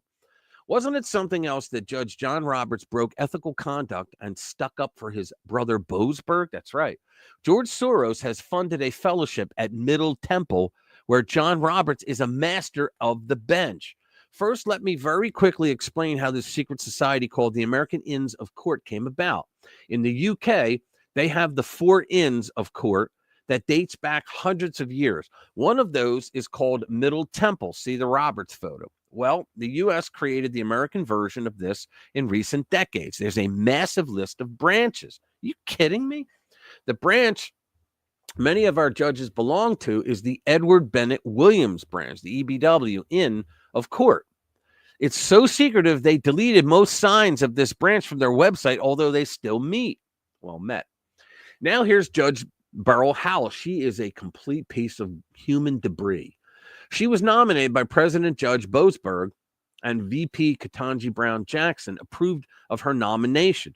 Boasberg claims it was her work on the January 6th that contributed to his choosing her for the American Inns of Court Professionalism Award. So in other words, she threw the book at little old ladies with aluminum walkers and blue hair who were allowed to come into the building when the police escorted her inside. Open the door, waved her inside. Here, let me help you up that step, that old lady. I mean, think about that. Professionalism. Holy shit. That's what happens when the left does something really bad. They give themselves awards. Because how could they do something bad if they got an award, right? The Edward Bennett Williams Inn of Court, BOP, custody. Current status of BOP. Oh, good Lord. I can't even read any more of this crap. Yeah. Let's see. Some asshole just farted in my pants, and it really... That's funny. Let's see. What else do we have here? Yeah, we did the Hillary Clinton thing. West Washington's Magic Money Machines. Yes. I'm done with that. Colorado election clerk. Yeah, there's another one on Hillary. She's just a despicable person. You can tell I hate her, right? Let's see. Hillary Clinton demands mass censorship to combat wrongthink. Now, didn't we just hear her say that there's an autocracy going on right now, and I'm surprised she didn't use the word oligarch. An autocracy going on right now in the United States, and that they don't believe in democracy. Oh, I think most democracies, real democracies, allow you. And we're a republic. I know, constitutional republic. I just give in because it makes people shut up. So a real democracy, one of the functional things of a democracy is, number one, to be able to vote for who you want to represent you, and they tried to stop that. But then number two is that you have free speech, right? Most of Europe has gone against that model now because the left, the socialists, are the ones that ran everything, and they realize that they're losing. Why are they losing? Because they suck. So here she is talking about wrong think. Twice failed presidential candidate Hillary Clinton appeared in the German at the World Forum, right? And she was calling for wrongthink to be controlled in order to stop autocrats. We just heard her say this, but think about this. We now have a government in the United States that has thrown in its lot with the autocrats, which has made a choice to support those who wage war, not peace. Who waged war? Donald Trump has never waged a war. He thinks war is kind of wasteful. He thinks that if there is a war, it should be waged with tariffs and economics, not with shooting people and people dying and blowing shit up. I mean, she's got brass balls. Yeah, we already saw that. But I mean, think about it. It's cemented now that she's over there saying that the current United States government is supporting war and not peace. Trump is trying to end the Ukrainian war, and they hate that. But now he's supporting waging war, not peace, who have given enormous power to the men who control the information flow in our world. So what? Those same people used to do things for the Biden administration. I mean, think about it. You had, like I said, you had doctors around the world that had a summit on Facebook, and they were talking about the protocols that they use for COVID for their patients. All right. And Facebook shut it down. Why? Because DC told them to. It was like Fauci or whoever it was told them to. See, this is what the problem is. The last time Trump was in his first term, he didn't really run anything. The deep state, they still ran everything. They didn't give a shit about him. They leaked constantly. Felony each leak. They leaked every single day for the first year. You know, they had to set up traps to find out who was doing the leaking, right? And so this time around, he's not effing around. They're the ones that are going to find out, right?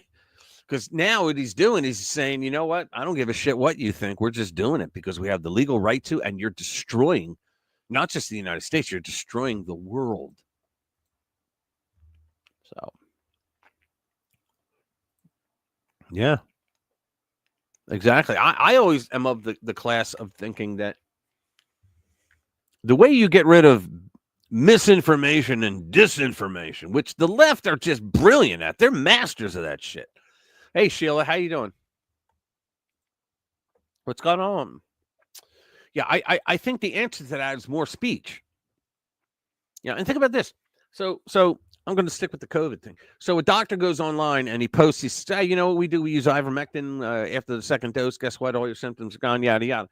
But somebody else comes along and says, no. You don't use ivermectin. And then everybody jumps in and goes, well, wait a minute. We've used it and it works perfectly fine. You know, objective truth, right? We've proven it works perfectly fine. So in the end of all that free speech, you get finally to a consensus. Good to see you. Back at you. Let's see. I wonder if Bill ever smoked that cigar. They said he did, actually. Can you imagine how much that is worth now? Yeah, well, they say he smoked it. And that's something. Yikes. She stopped trashing him a while ago. I guess she realized she wouldn't have a big lump. But, you know, they used to be the rock stars. Yeah, they used to be a bit soggy. Yeah, they used to be the rock stars of the Democratic Party. Now, people don't really even want to take their calls unless you're over in Europe and you want to learn from a master. You know, England won. Oh, good. The duck race. Let's see. What else do we have here? Close this, that, and the other thing. All right. Let's see. Federal judge, 7 actions, NATO indicate. Yeah, here we go. Yeah, this is one for the books. So there's 7 actions that NATO countries are taking, which indicate that something really big is coming. Some America versus J.D. Rucker. If peace is on the way, why are they feverishly preparing for World War III? It appears to me that NATO countries are convinced that something really big is coming. Is there something that they know that they aren't telling the rest of us? As I discussed yesterday, things in the Middle East are really heating up, and the conflict in Ukraine has reached a very dangerous stage. If negotiations with Russia fail, both sides are likely to significantly escalate matters in a desperate attempt. I don't see how Ukraine can. How are they going to do it? The Europeans aren't giving them jack shit compared to what Mr. Boiled Potato Brain gave them for the last 4 years. So they're saying escalate matters in a desperate attempt to win the war. And the Russians could come to the conclusion that a final showdown with NATO has begun. Right. And he's got nukes. We do not want the right. Look, nobody on the right is saying that Vladimir Putin is a good guy. He's obviously not. All right. But I actually believe why he's doing what he's doing. And it's because they're not listening. He does not want the Nazis, the left-wing socialists. He calls them the Nazis. He doesn't want them infiltrating his own government. And they've infiltrated every other damn government in Europe that he's pointed out. And he's right. That's why they had European socialism. Love you guys, but you had European socialism for many years. And what was it, like 20 years ago? You guys went through that whole... You went through the whole thing where I think it was Greece was the first one that started collapsing, and then everybody else was like a chain reaction. Well, he basically said, we don't want that here. And he said, and NATO has been encroaching on us because he believes that Russia is the only country in Europe that has not been infected with socialism. And so, and they were the commies for the longest time, right? So he said that if Ukraine joins NATO, then he's got nukes right on his border. You can't really argue with him. I mean, he's not a good guy, but you can't really argue with him. And since when has Ukraine ever been a democracy? Said we do not want the Russians to view the conflict in Ukraine in those terms because they are already extremely paranoid and it wouldn't take much to push them over the edge. Unfortunately, NATO countries continue to do things that will raise tensions instead of easing them. I think it's because when's the last war that NATO won? What's the first war that NATO won? I think they just say, look, we got all this money and equipment. Let's use it. Crazy, right? The following are 7 actions that NATO countries are taking, which indicate that something really big is coming. First, France is getting ready to distribute a 20-page survival manual that instructs citizens what to do if a full-blown war erupts. Wow. I'm just going to read the headlines. The French government is also telling their citizens to leave Iran immediately. Now, why would they do that? There's a younger Biden lying, probably. Why would they tell them to leave Iran? Is something going to happen with Iran? Are they going to declare? Does their intelligence know that some war is going to be declared or attacks or whatever? It is being reported that military planners in the UK have ordered special forces units to get ready to be sent to Ukraine. Are you shitting me? So wait a minute. That's not NATO. They're saying military planners in the UK have ordered special forces units. That's not NATO. They would have said NATO.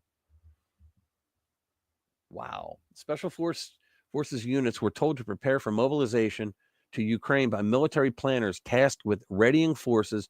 So in other words, oh, Jesus Christ. So in other words, Joe Biden kept this thing going by giving Ukraine just enough money to not lose, but nowhere near anything to win, right? Because it was the grift. They were making shit tons of money, the Democrats in the United States and probably people in Europe as well, right? So now that Trump gets in and says, we're not going to give you any more money. Now they want to keep it going and then escalate it for what? For money for themselves? Are you kidding me? What the hell is that all about? The Command Center for UK Military Planning, the Permanent Joint Headquarters, was sent directives last week to begin the process for the deployment of personnel and resources. Holy crap. Number 4, Turkey has announced if Russia attacked Turkey from the rear, would Greece help? That's hat tip. Lou. He told me that years ago. I fell down laughing. Turkey has announced that it would also be willing to deploy troops to Ukraine if needed. Are you kidding me? Number 5, Poland is preparing for a showdown with Russia, conscripting every adult male for military training. Guys, this is big stuff. Warsaw is preparing to face down any invasion by Vladimir. So they're trying to argue that Putin wants to take over all these countries again. He has said multiple times, no, I have not. And he's not doing anything to make them believe that. You know, it's kind of like when Joe Biden came out and said the number one, according to his people, the study's done, that the number one threat to America is those MAGA extremists. You know, white supremacy, MAGA extremists, right? It was bullshit. It was a lie. So these guys are saying, well, you know, we got to prepare for war because Russia's going to come right through Ukraine into the rest of us. I don't see any sign of that. Does anybody else? I don't see a sign of that. I mean, he could have taken them out. Yeah, that's right. You did. That was at Graham's Pub. That's right. I don't see a signs that Russia's trying to do that. In fact, the very fact that Putin's people are saying, yeah, he's willing to talk, you know, that just says to me, yeah, he wants a solution, but he's got to save face. So maybe give him the 2 regions because he has them already, even though, how stupid is this?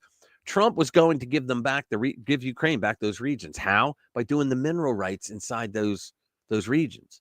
No one would attack if the United States, if Americans were in there with an official contract with the government of Ukraine. Number 6, the Baltic states are jointly constructing a massive defensive line that includes 600 bunkers, tank ditches, dragon's teeth, and rocket systems. Holy shit. Number 7, in a letter that was delivered to the Iranians, Donald Trump has given Iran only 2 months to reach a peace agreement. With who, though? President Donald Trump has given Iran a 2-month deadline to reach a new nuclear agreement, according to a report by Axios. A letter sent earlier this month. See, the first, that whole thing under Obama was bullshit. Nobody signed it. Like, oh, they violated. No, they didn't. They never signed it. There's nothing to violate. John Curry, Lurch, he didn't sign it. And the Supreme Ayatollah, Ali Khomeini, he didn't sign it. Nobody signed it because it was bullshit. So, and read it. It's still out there. In the appendix, it says in 15 years, Iran's allowed to have a bomb. So what kind of a nuclear agreement was that? And everybody knew they weren't going to follow it anyway, right? And it's not just Israel they want to blow up. They want to blow up all of us. A letter sent earlier this month, the Supreme Leader Ayatollah Ali Khomeini warned of consequences if Tehran continued its nuclear program while also offering renewed talks. The message, described as uncompromising, made clear that prolonged negotiations were not an option. I wonder what we'll do. So, is that it? Yeah, that's it. Crazy shit. So it looks like they're posturing in Europe to convince everybody that Russia's going to try to take over the whole country. They can't even win against Ukraine. They're going to take over the whole continent? Come on. Please. Plus, to our Brits here, I don't see the Brits laying down. I don't see them taking anything lightly. In fact, I don't think Russia wants to fuck with the Brits. I don't think so. I wouldn't. Yeah, elites would rather, you're absolutely right, Colonel. Elites would rather burn the world than give up power. That is absolutely right. And I think you're right. That's what they're doing. Yeah, they're literally bulldozing thousands of acres of Amazon rainforest to make 4-lane highway for the COP30 climate conference. Really? Wow. Crazy. More compassion in the world. Oh, wow. That's crazy. Crazy shit. Let's see. Oh, Dr. Jade's here. Dr. Jade, hello. Good evening. Hello, my How long were you sitting there? How long were you sitting? I don't know, hour or so. Oh, really? Wow. Okay. Well, sorry. What the hell are you doing? Oh, you're wiping the all right. Got it. Hello, my pretties. So how was your night so far? Hey, you know, You had family my things? life is always very exciting. I always have these unexpected things come up. Yeah. It's always very interesting. I had yeah, I hope you guys had a good time talking about me. I had to go on some family business excursions. Oh, okay. So I'm going to have to go and look at the transcript to see what evil things you said about Yeah, me. yeah. Do they have transcripts for live? I don't think they do. No, I think you have to look. So I've been trying to figure that out. What happens is the live comments disappear. Right. Unless you're like for you, you can probably still see them. But Yeah. once Well, the stream is over, the live comments disappear, and then I've there's seen them though. I've seen them. Maybe yeah, but because I'm then the owner of the channel. Maybe yeah, that's why but I can see them. Okay. I can't see them That makes more sense. once the live is shut down, the chat goes Yeah. away, and Yeah. and there's comments that you can get, but the chat goes away. So Oh wow. Yeah. Well, usually, if they're going to do, I would think that what's said here between you and me, that would be in the transcripts. If they have transcripts for live, I don't think they do. I could look it up. I should look it up. Our army has a total of 130, 125,000 UK, 25,000 rifles and less men than that. It is no longer a proper force. Yeah, well, under no, Biden, people are starting to sign up again. In the United States, they are. Yeah, yeah. They're answering the call now because Commander Boiled Potato Brains is out of office. Yeah, you don't have to be politically correct to engage the enemy. Sheila says, Dr. Jade, it's good to see you. You had us worried there. I said you were good coming. To see you, Sheila. Good to see all my pretties. Let's see, 42, and you know it. Every bit, yeah. Let me see him here, 42. Yeah, yep. All right. So I did all the main. Yeah, I figure I missed most of the good stories, but we probably got a few more that we can do. Yep. Let's see. Let's do this one. We're gonna do the Act Blue one. This guy found that he was on an Act Blue list and he never donated. Random guy finds his name on the Act Blue's donor list 9 times, but he never gave a cent. It's because it was money from USAID, right? And they had to make up names. So they just randomly took people from phone books and said, yeah, they donate, because they would never know, right? But thanks to Doge, we now have something very, very shady is happening. We know that something very shady is happening with the Dems' political donations. But this latest... You know who you can thank for all that is James O'Keefe. Yeah, oh yeah, he's the one that caught a lot of it. Yeah, he goes around and he's found that, like, he goes up to the house. He says, he finds this little old lady, and did you donate to Act Blue? She says, saw that. Oh, yes, of course. Yeah. And did you donate? And he looks at his papers and he says, did you donate $120,000? 153 times for a total of $260,000? And she goes, ooh, I wish I had that much money to donate. Right. Look, what they do is they take people who legitimately donated, and then they donate by money laundering in their name. That's what they do, and that's a felony. That's a crime. That's a RICO thing too. Because think of all the other organizations that are involved with that, getting kickbacks that way from that group. So, but there's just one problem. This is the first time that I'm hearing somebody caught up in this that never had donated at all. Yeah, he said, here you go. So let's start over. But this latest clue didn't actually come from any investigative journalist or even Doge. It came from some random guy on X who just happened to see his own name on a list of Kansas political donors. But there's just one problem. He's never donated to a campaign in his life, and he doesn't even live in Kansas. Matt Von Swall is a former nuclear scientist for the U.S. Department of Energy and a random X user who lives in North Carolina. He had his mind blown when a Doge investigation discovered that at least 9 separate $2 donations, wow, he's really broke the bank, were made in his name and his address to Dem candidates in Kansas. Remember, he doesn't live in Kansas. So what they're doing, I guess, you get like 1 million people that make 9 donations of $2 a piece. It adds up. Plus that $2 is probably below a threshold for an investigation, right? Well, but that's the whole point. They've been keeping it to very low amounts. I had heard the $20 to $30 range. Yeah, because it keeps it under the wire. Because after a certain amount, I forget what the amount is, but after a certain amount, this is why the Clintons, they created that Whitewater thing. That whole thing was a scam.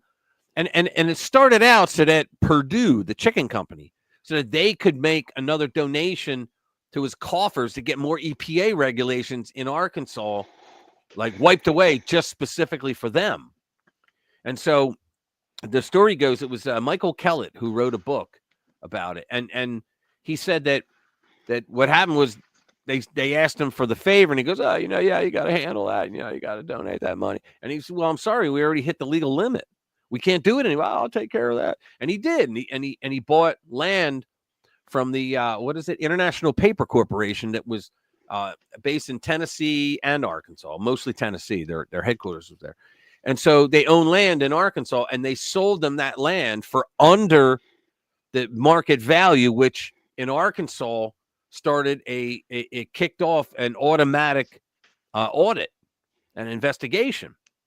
And the 2 young agents, state agents that were doing it, well, they were later found dead lying on the train tracks. And the coroner, when they asked them, they said, well, yeah, they were run over by a train, but this one here was stabbed 9 times in the back, and he was shot in the head twice. Okay. Horrible cases of suicide, if you ask me. Oh, I'm telling you, man. But anyway, he says, but whatever makes it strange, it is the occupation field that's attached to these donations was filled in with pure gibberish. Almost like someone had been hammering random keys to fill in required fee. That's exactly what they were doing. Think about it. You got like 10. You have a list, and your boss comes up to you. Stacey Abrams comes up to you and says, "We got a list of 10,000 people here. You got to add in." Well, yeah, just get through it. You know why? Because they figured no one's going to look at this. They didn't realize 19-year-olds from the Doge team was going to go in and actually look at the shit. Right? I mean, they got algorithms they can write to say, look, if something doesn't make any sense, it's garbage. Give me that. Flag it. And Data Republican, she's another one, man. Gotta love her. So what exactly is going on here? A Doge team member who goes by the handle Data Republican, we talked about her twice already, and who has been relentlessly harassed by the left, is the one who unearthed the donation records leading to this bizarre discovery. Now we have a serious question on our hands. Is this just some wild fluke? No. Or is this the tip of the iceberg? Yes. In a massive political donation fraud scheme that has been keeping the Dems' coffers overflowing and giving them wildly unfair advantages in elections. I'm assuming that was a rhetorical question. Yeah, because I've been preaching that for years. Because I know about the spigot system. Frank Rizzo actually told me about it. The spigot system that was in Philly. And I was like, they got to be doing it elsewhere. It's not just in Philly. In other words, massive cheating scheme. Matt took to X to share what he found. Here we go. Something is very wrong going on here. Data Republican unearthed last night at least 9 $2 donations went Democratic candidates with my name and address on the donations. I have never donated money to any political campaign in my life. What's going on? And there they are. $2 donations. Yeah, so if you get 9 times that, think about it. You have 10,000 people that have 9 times. Look at this. XU are the recipient. Who are the Constance Lindsay Democrat? Look at this. This is all Democrats. So I would like to know where these Democrats are, like what state they're in. Oh, there it is. Kansas, all in Kansas. All right. So these were all in Kansas, and he couldn't possibly donate to all of them. Like, why would anybody do that? You would donate to your own candidate if you like them, right? That's crazy. Furthermore, all of these donations were made to candidates in Kansas. I live in North Carolina. I've never stepped foot in Kansas in my life. Also, it is completely bizarre that the occupation portion is essentially gibberish. Let me say, occupation, where is it? Occupation. Jekka Jind. Information requested. Jekka Jind. Look at it. What is JE? What's it stand for? I think you got to find that out. like someone was quickly typing random crap into a computer as fast as possible. No, that means something because it's in every single one. If you're going to, you don't get Jekyll or Jekyll every single time. Well, it may be that they typed something random and then just did a cut and Copy paste. Well, I don't know, because if you've seen these systems that they have when they donate, when they handle donations, it's one donation at a time. There's not like rows you can fill in at the same time. You know. No, but if they have this on a paste function, they could just go, control and. Yeah, but the likelihood is that you're going to have to copy something else, and then that takes it out of the queue for like the first queue for copy paste for the clip. Yeah, I don't know. Just a thought. Yeah, I don't either. Yeah, I hear you. It says all of this has my head spinning. All right, poor Matt caught up with what appears to be a massive money scam by the fine folks at Act Blue. You think? You think? Yeah, Act Blue was the biggest fraud. Like, if you went to joebiden.com, it transferred you over to Act Blue throughout the campaign. Like and not every single time, but for several days there, it would they did like a meta transfer. You can do a meta tag inside the web page. It just says automatically transfer to here. And it did it because you just typed in, what is it, joebiden.com, and boom, you got Act Blue. I'm like, what the fuck is that? Because I wanted to see all the mistakes on that website. Act Blue was a huge money laundering slush fund. Oh, big time, man. And fortunately, they've caught up to it. Oh, yeah. Well, Doge.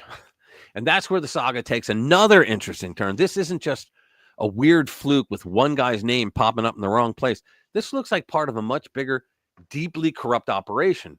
You think? Oh, yeah. And if that's truly the case, and all signs are pointing that way, Act Blue is at the center of it. Yeah. You know what? Now we know why all but one, and that was the chief lawyer, all the officers of the company skedaddled.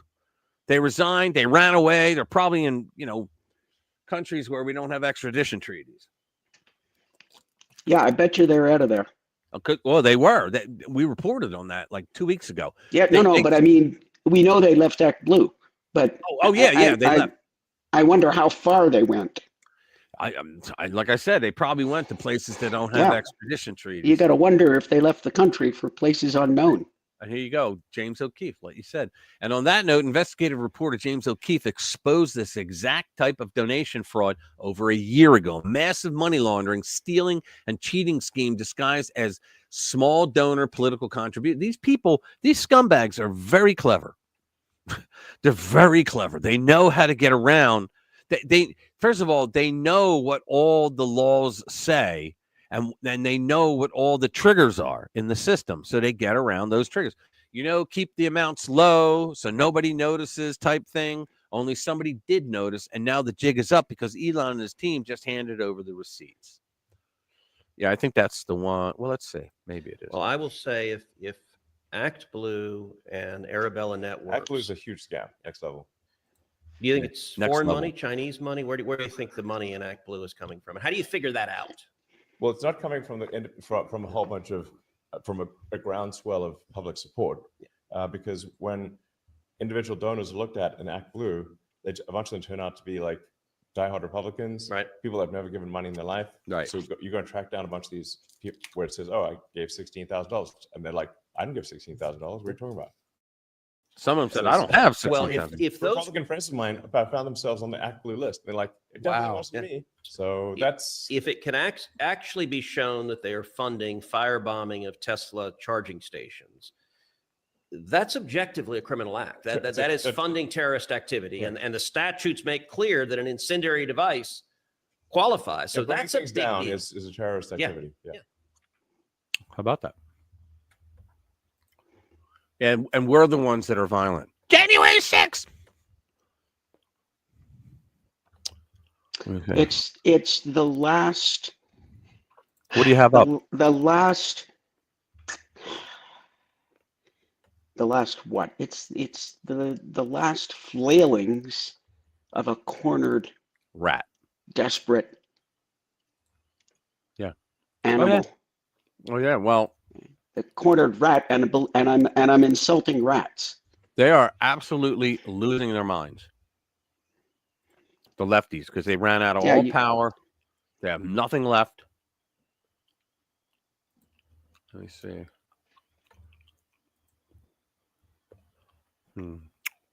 Let's go over it. Let's see what's next. Joy Reid. There we go. I am so tired of hearing about thing Joyless that won't Reid. go away. But wait till you hear this. Wait till you hear this. Ready? So Joy Reid, fired MSNBC host Joy Reid, warns America will declare war on Canada and lose. No shit. All right. Joy Reid, pay attention, Commander. She's talking about you. Joy Reid is using her newfound freedom from MSNBC. I love how they put that. To make more bold predictions about the future. President Trump has started referring to Canada as the 51st state. It's not going to happen, and he knows it. And argued it should join the United States. All right, let's just get to the video. Let me do this. Okay, she's on Don Lemon's show. Okay. This is just she doesn't know her history. She didn't. Let's talk. Nothing's playing. Oh, it's not playing? Oh, sorry. Forgot to share again. God damn. See, it's you. When you come here, I think, no, I'm kidding. Here we go. Rippy Trump, let's talk. Let's talk. Let's talk. First of all, you can't make Canada the 51st state without going to war with them. And let me explain how that happened, how that worked out the last time we tried to go to war with Canada. They burned the White House to the ground in 1814 and won the war. Wrong. That war was started in 1812. What she's talking about was in 1814, but the war was considered a draw. Neither side gained any territory. She's talking out her ass again. And the whole reason they did not declare war, the U.S. did not declare war on Canada. They declared war on Great Britain because of, what do they call it? Because of what they were doing to sailors. It was British, not impoundment. Anybody have the answer to that? It was. Yeah, British. There's a word. It's conscription, basically. It's sort of. Hang on. No, involuntary conscription. There's a word for it. Yeah. It was impressment. Impressment. That's what it's called. Okay. So, yeah, what they would do is they would stop a ship, and if there were like 15 sailors on that ship, they would just say, you know what, you work for us now. Get your ass over here, or we'll kill you. Right. And so it was basically kidnapping. It was slavery. Yeah, it was slavery. You're going to work for us now, right? And so the war, the primary issues were impressment of American sailors and British interference with American trade. But then there was also British support for Native Americans on the frontier. But that's what the war was about, okay? And it wasn't with Canada, okay? Canada was just a subject of England at the time. I think they still are. But and they had troops there. It wasn't Canada and the United States in war. So she's again talking out her ass. It's how she talks. She doesn't know any other way. Canada beat us in the War of 1812. They really didn't. They probably liked their chances against us. Yeah, okay. We're not going to beat them in a war because we have never been able to do that. You'd have to occupy a country that is equivalent of the size. First of all, she's the only one I've heard talk about war with Canada. Did Trump say we'd have to go to war? No, he never said that. He's talking about them being a state because he's fucking with them. Well, he's really he's talking. He's really fucking with Trudeau is who he was fucking with. Who's not there. He's saying, oh God, you guys come on over and be a state. Your taxes will go down. You'll be better defended. Right. Well, what would really happen is they would become a territory, and they would have the Well, first of all, see, a lot of people don't understand Trump's argument. He's saying you have the protection under the nuclear umbrella of the United States. So, in other words, they don't have to. Canada doesn't have to worry about like Russia or China attacking Canada because the United States is right next door, and we would absolutely defend Canada. Right. And we have nukes. And so we would defend them that way as well. But she's an idiot who's on with Don Lemon She just has way too much time on her hands. You know, she reminds me, when she talks like that, she reminds me of Maxine Waters. Yeah. I forget if you played the little interview she said, and she's going there. I think Trump wants to go to war. I think Trump wants blah, blah, blah. I think he wants to send troops to Greenland. It's just that she's a little more intelligent than low IQ Maxine, because she had affirmative action got her into Harvard, right? Yeah. She admitted it. She's the one that said it herself. She said, had it not been for affirmative action, I would not have gotten into Harvard. I'm like, oh, okay, well, at least you admit it. Of the United States, in which the top two. Do you remember when those idiots, when they said that January, it was like the talking points memo went out, and every knucklehead on the left that had a camera in front of them was saying that January 6th was the worst attack on the Capitol since the War of 1812. There were terrorists who got into the balcony in the 1950s and shot people in the House of Representatives, killed a police officer, hit congressmen. There were two, not one, but two different times, bombs that were set off outside the Senate building. Bombs, actual bombs that exploded. The doors were locked. They couldn't get in, so they set them by the door and blew the doors off. Not to mention a couple of assassinations of presidents. Yes, but no, we're saying on the Capitol, though. They're saying it was the worst attack on the Capitol since the War of 1812. They have no. I did a video on it. They have no idea what they're talking about. And she was one of the idiots that repeated that.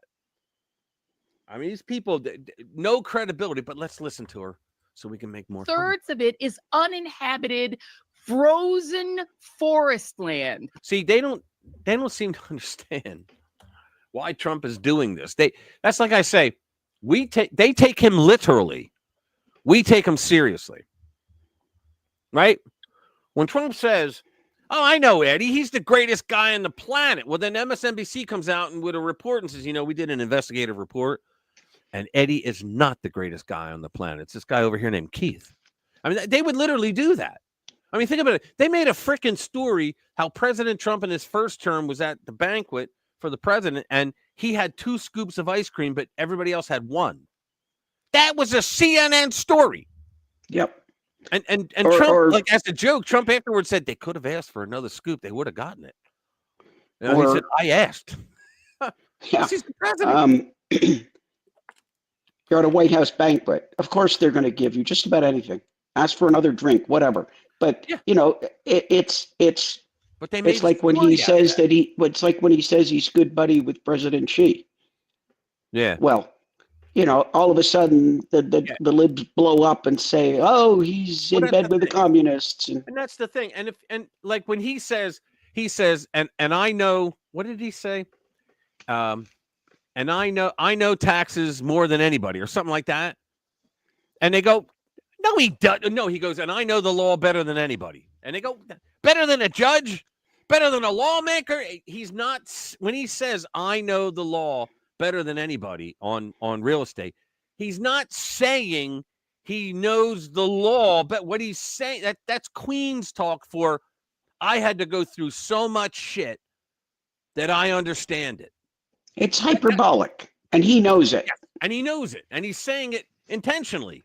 I know more than anybody. That's basically saying, oh, and I know about, like, instead of saying I know more than anybody, it's like saying, oh, and I know a hell of a lot because I had to go through that. I had to deal with it, right? But that's how he talks because he's from Queens. That's how people from Queens talk. Yeah, and except the libs, then they start getting out their papers and their lists and oh no, this guy here, it's Lou, the French had a civil war and it was a draw. It was a fucking draw. Nobody won. The only French I know is we surrender. That's it. I don't know any other French words. Oh man. I don't want to hear the rest of her. You know how you could identify French soldiers? How's that? They're the ones with the sunburned armpits. Yeah, that's funny. I like that. Yeah, they surrender. We surrender. Yeah, they had a civil war and they lost. They both teams lost. And only France. You often see this, this ad, French military surplus rifles, never fired, only dropped once. Yeah. That's funny. I remember when they thought, because everybody used to say as a joke, they would say the store Target, it was called Target. They would say that, because it was a step or two above Walmart, right? So they're like, Target, right? And so when the French did something, what the hell did they do? I forget. It was something political they did. I can't remember. And so everybody was like boycotting Target. And so the main spokeswoman from Target had to go on all these talk radio shows and go, "We are not a French company. We came from Kansas, Missouri. We are as American as apple pie. We have nothing to do with the French. Please stop saying that." Oh, man. Let me see. I believe what they say in English is my surrender. My surrender. Yeah. Let's see. Oh, yeah. This is a good one. Greenpeace. There you go. Greenpeace must pay over $660 million in case over Dakota access protest activities, jury finds. That's them. So, and they kept pleading, if they give the full award, that it'll bankrupt them. Good. I hope they're bankrupt. Environmental group Greenpeace, who are lunatics, must pay more than $660 million in damage for defamation and other claims brought by a pipeline company in connection with protests against the Dakota Access Oil Pipeline's construction in North Dakota, a jury found Wednesday. Dallas-based Energy Transfer and a subsidiary, Dakota Access, has accused Netherlands-based Greenpeace International, Greenpeace USA, and funding arm Greenpeace Fund Inc. of defamation, trespass, nuisance, civil conspiracy. Nuisance can be a civil conspiracy. I was a nuisance when I was a kid, and other acts. Greenpeace USA was found liable for all counts, while the others were found liable for some. The damages owed will be spread out in different amounts over the three entities. Wow. Greenpeace said earlier that a large award to the pipeline company would threaten to bankrupt the organization. Oh, too bad. So sad. Bye-bye. Following the 9-person jury's verdict, you know what they used to do, these mother effers? They used to go into where logging camps were, and they would spike the trees. Yes, thank you. They'd spike the trees so that when it would break the chain, and the chain would possibly kill you. That's what they did. These people are terrorists, eco-terrorists. And their little boat that they had, they would go around ramming people. Yep, they did it. And then they had, well, I won't say it. I was going to use the R word. That girl. The R word? Yeah, that girl. How dare you? They had her. They started using her to give their messaging, to talk down to actually normal people. All right, quote, that's the really important message today. And we're just walking out, and we're going to get together and figure out what our next steps are. What your next steps are, you're going to declare bankruptcy and you're going to go out of business. That's your next step. You're going to go and get some George Soros money and create a whole new thing. Yeah, they're just gonna shut down one, talk to George Soros, open something up, something else up. Yeah, but good. I'm very glad that they got hit, because they're pricks. They attack. Okay. So you're a climate nut. All right, fine. You're a global warming lunatic. That's fine. Don't harm people that are making a living feeding their kids. Don't do that. Let me see. And by the way, in case anybody doesn't know, the Earth has been both much warmer and much colder in the past than it has been today. And I think few things are clear. That what I just said, because it used to be, did you know we had tropical forests in Antarctica at one point? Yeah. And when the poles shift in the next 10 years, we're going to be in the equator, the United States. Yeah, it's going to get weird. It's going to get weird. And the other thing, I think that's clear is yes, people have affected it, but what you don't know is how much. Because if you go back to the Cretaceous period, carbon dioxide levels were much higher and oxygen levels were much higher. You know why? There's a biblical reason for that. Because oh, I don't want to talk biblical reasons. No. No, I'm not moving on. It's a biblical reason for that. The water was all underground. It was there were oceans, but there were no rivers, streams, anything like that. And if you read in the Bible, they always describe the land. They say, "Oh, it's a beautiful garden." Why? Because vegetation grows really big in the water when the water's underground, right? So what did that do? It raised the oxygen level because we had shit tons of flora above ground. And so they're saying that what they know that with oxygen therapy, things grow larger, right? So you had things like lizards that became dinosaurs. Why? Because over 1 million years, the oxygen levels were big. They just kept growing, eat more grass. Then all of a sudden you had this geyser, the tectonic plates they've already identified. And this is where the Noah story comes out, that the tectonic plates shifted in the Middle East region and the water started geysering up and then that created geysers all over the world. And that's how you got a lot of mountains, because it was the force of like lightning, the power of the water shooting up. It created, and this is why you have fish fossils found at the top of the highest mountains in the world all over. Well, that's because the tectonic plates collide and create mountains. And did you know in the Precambrian? Right. Well, I'm saying that was a Bible story, but it's real. It really happened because the what were they called? The what the hell were they called? The paleontologists? No. Intelligent design folks. They were scientists, and they wanted to prove that what was written in the Bible was literal, that it really happened, and that they found the places where they originally shifted because they found the spot where supposedly Noah was building the ark. And so the plates came, water rose, people in that one area all died, and that was a thing. So, but did you know in the Precambrian era, one of the big predators was a dragonfly? Only this dragonfly had a wingspan over 3 feet. Yeah, probably. Yeah, and that's because of the oxygen. They've done some experiments where they raised cockroaches. Believe it or not, why cockroaches? I don't know, but they raised cockroaches in a 30% oxygen atmosphere.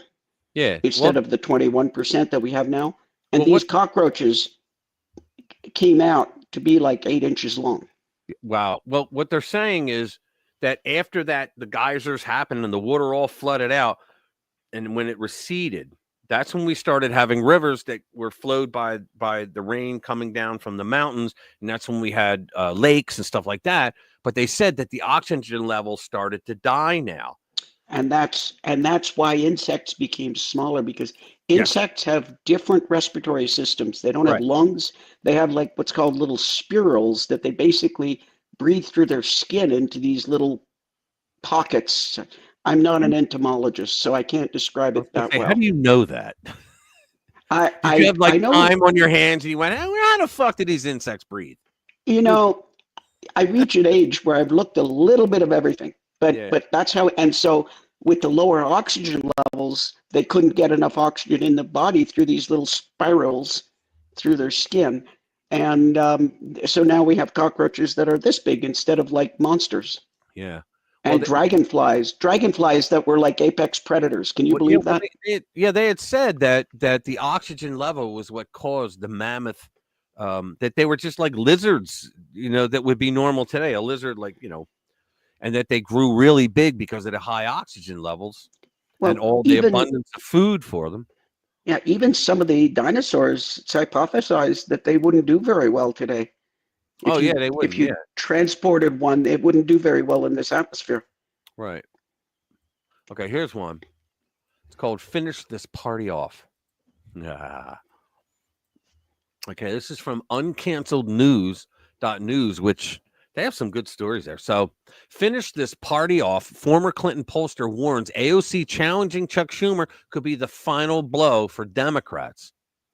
Where do you hear this? Former Clinton pollster Mark Penn warned Thursday that Democratic New York Representative Alexandria Ocasio-Cortez challenging Democratic New York Senator Chuck Schumer in 2028 could deal a devastating blow to the Democratic Party. Now, how? The Democratic Party's favorability plunged to a record low. I reported this last week, 29%, according to the Sunday CNN SSRS poll conducted March 6th through the 9th. Penn, on the story with Martha McCallum, said the poll indicates that the Democratic Party has retained its left base while moderates are fleeing in droves. So in other words, the lunatic, the squad people and people that like the squad, they're sticking around.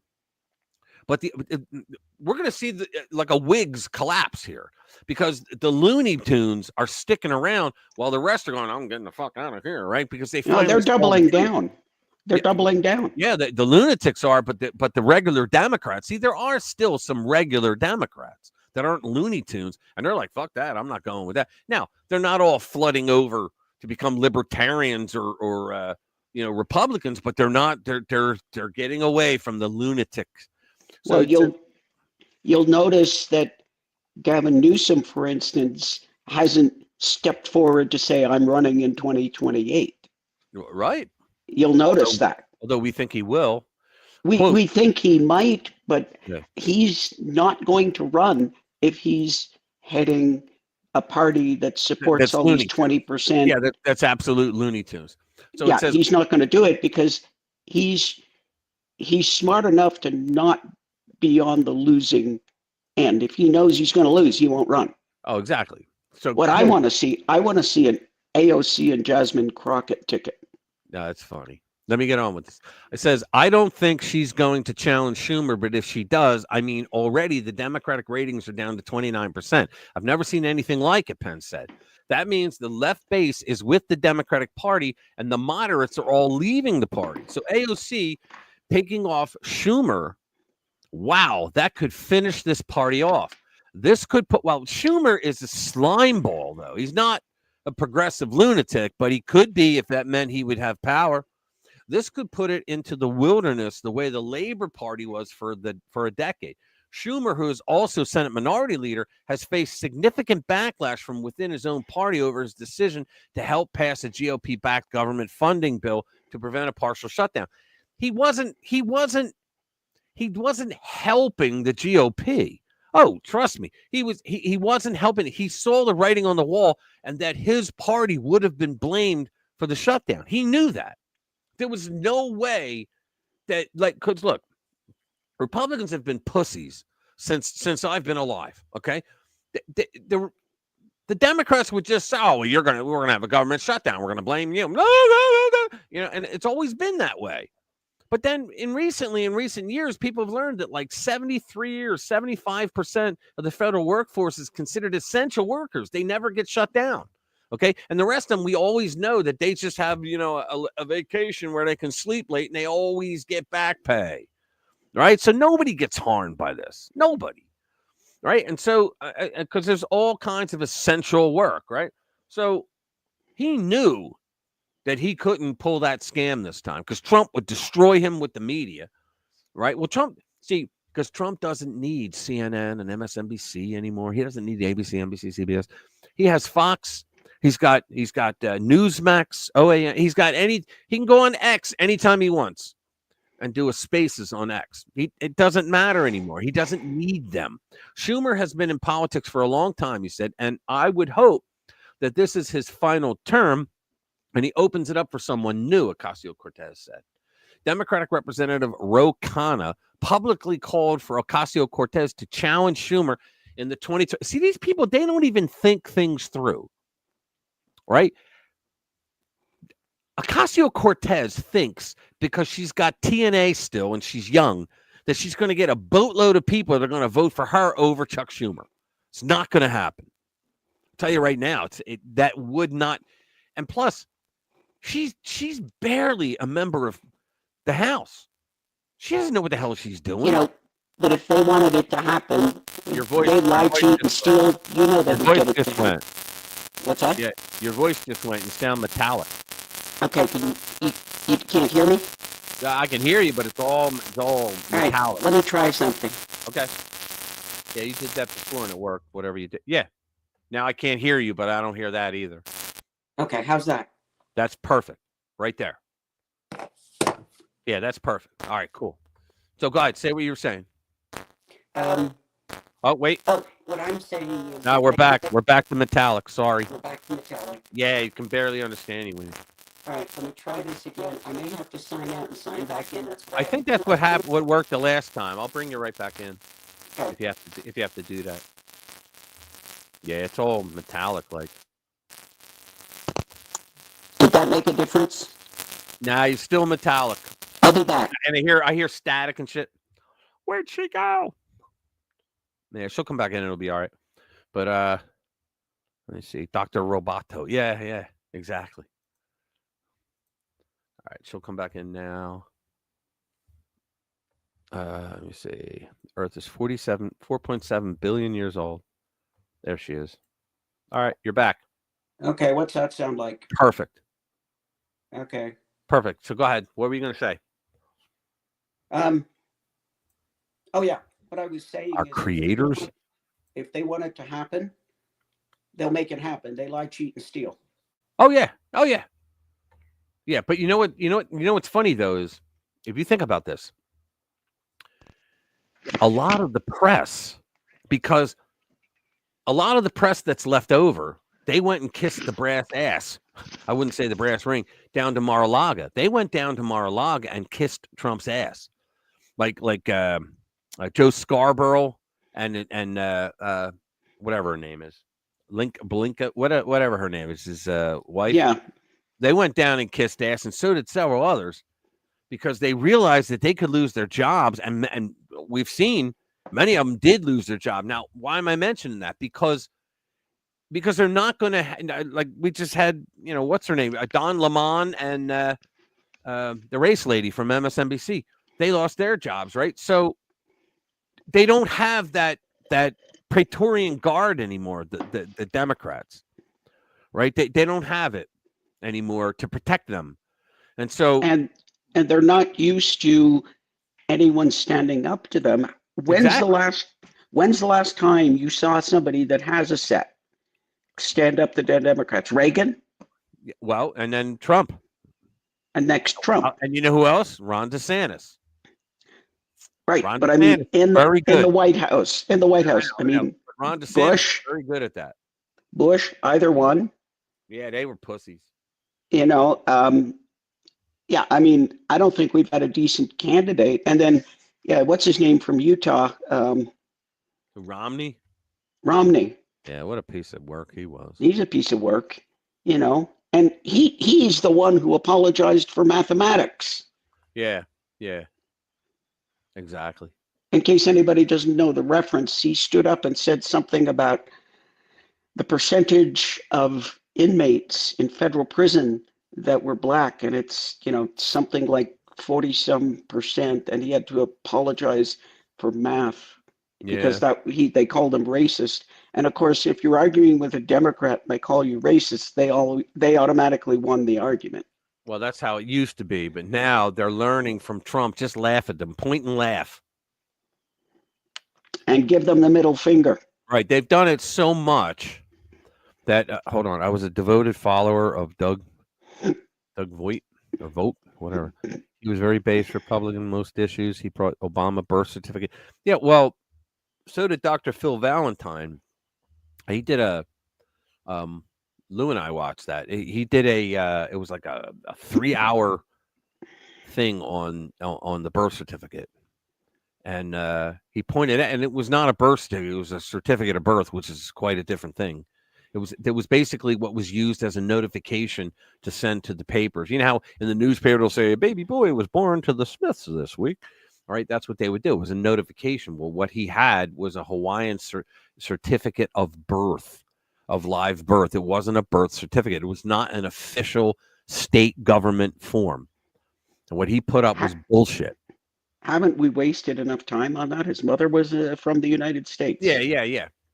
But no, we were just talking here, because he was talking about the birth certificate thing. Yeah, but and Valentine pointed out that he believes, and then I'll get off it. He believes that Obama, that he was the son of what's his name, Oh shit. Okay, what is Commander saying?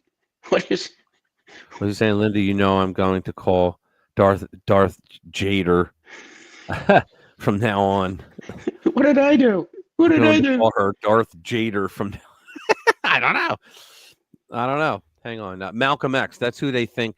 That's who they think Obama's Malcolm X's son, because Malcolm X is, or because they believe he had an affair with Obama's mother, because there was also a photo of Malcolm X's house that a firebomb, somebody threw a firebomb through the window, and all the furniture was outside. You saw the street corner, and it was the house. And over there on the left was a white woman holding a black baby.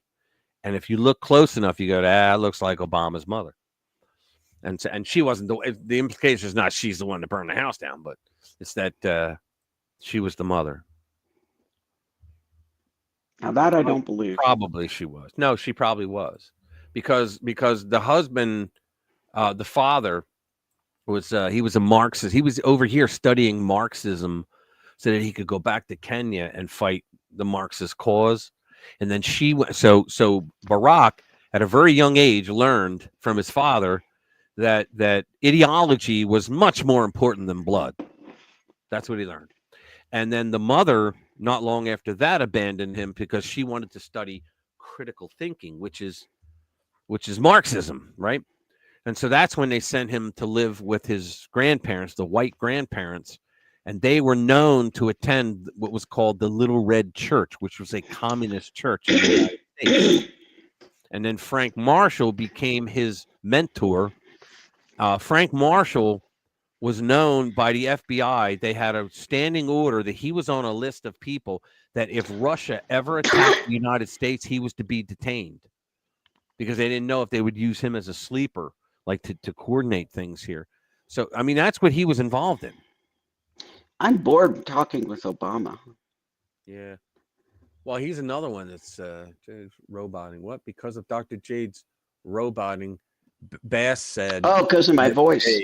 Oh, yeah. Okay. All right. That's what it's all about. That's pretty funny, actually. All right. Let's do another story. Yeah, I'm tired of talking about Obama. Yeah. Well, I like talking about him because his days are numbered now. Let me see. Supply chain. Oh, he's meaningless. What do you hear? He's meaningless. Yeah. Well, yeah. Now he is. What do you hear? Right before the election,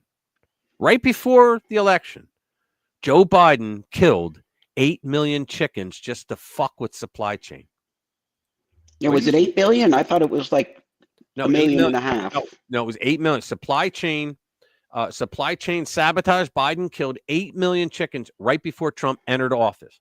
White House press secretary Caroline Leavitt posted an image showing that the Biden-Harris regime ramped up mass cullings of egg-laying hens nationwide due to bird flu, wink, wink, nudge, nudge, say no more, ahead of President Trump taking office. Questions are swirling over whether the misguided cullings resulted in sheer incompetence or deliberate sabotage. It was deliberate sabotage, please. So it says the Biden administration killed nearly 8 million chickens ahead of President Trump's inauguration, leading to supply shortages and higher prices. Right. So now you know why you have all these asshole leftist influencers on X and everywhere else saying, oh, egg prices haven't come down. Yeah, because your potato head brain president killed 8 million chickens. And do you remember in the years leading up to his end in office that we heard like there was one place there were 10,000 chickens that died overnight because they set the whole thing on fire? Like all these farms started having like explosions and fires and shit. It's like because he who controls the food and the water controls everything. Like, so it says the Biden administration killed nearly 8 million. The egg crisis is Biden's crisis. President Trump and Secretary Rollins are fixing it. Yeah, look at this shit.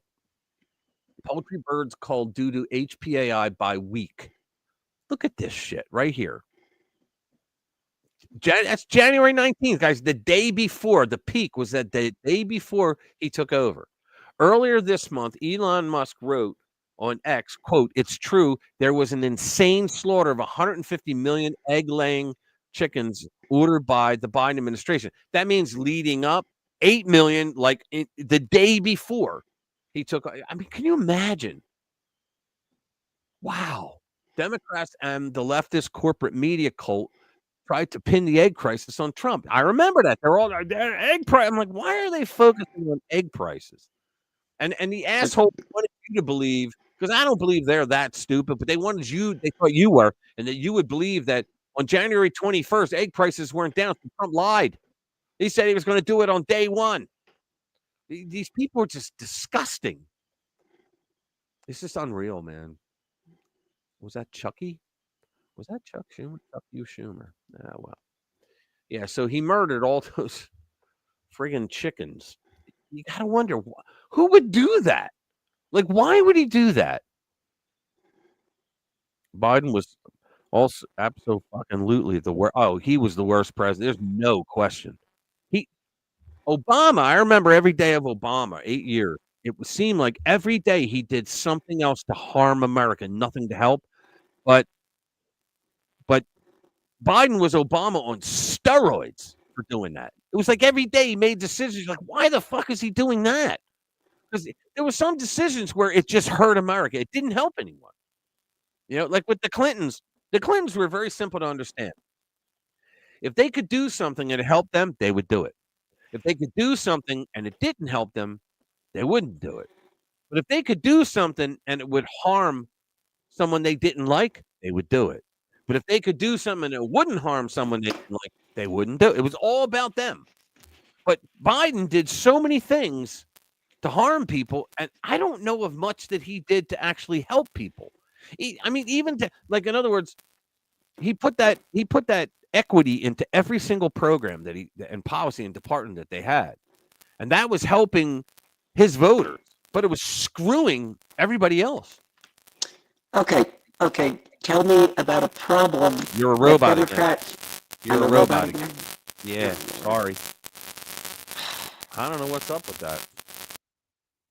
Oh. Obama's third term. Yeah, Barack was pulling the strings. Oh, you're absolutely right.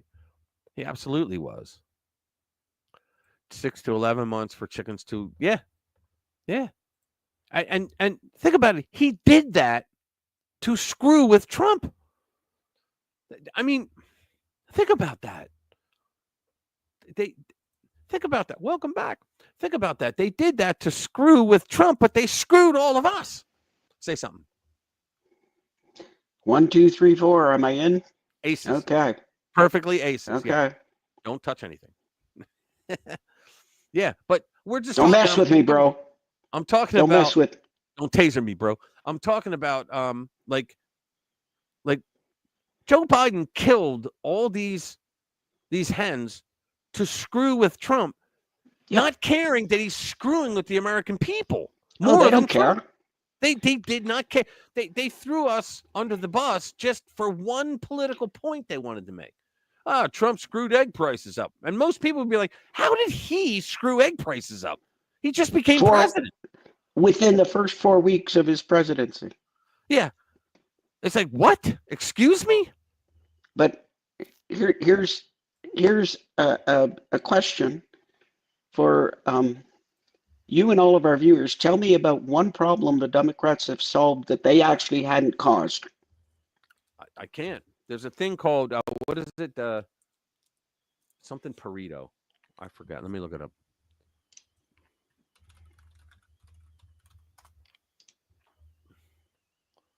No.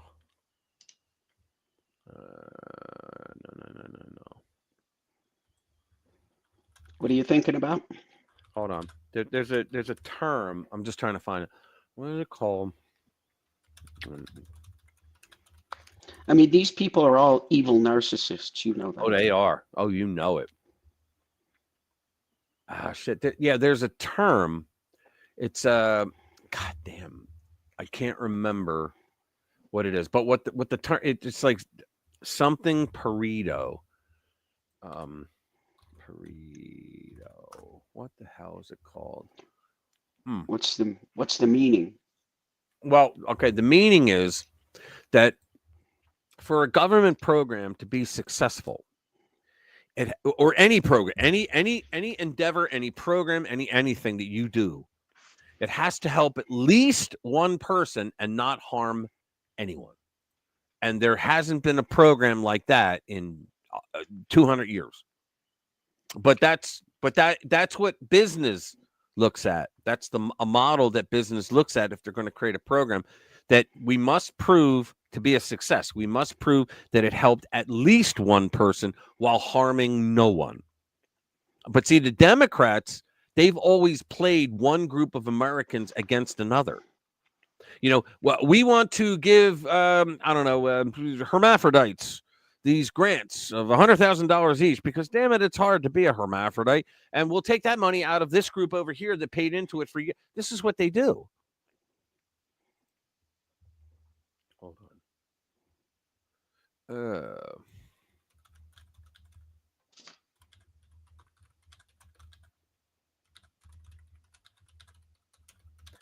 Success.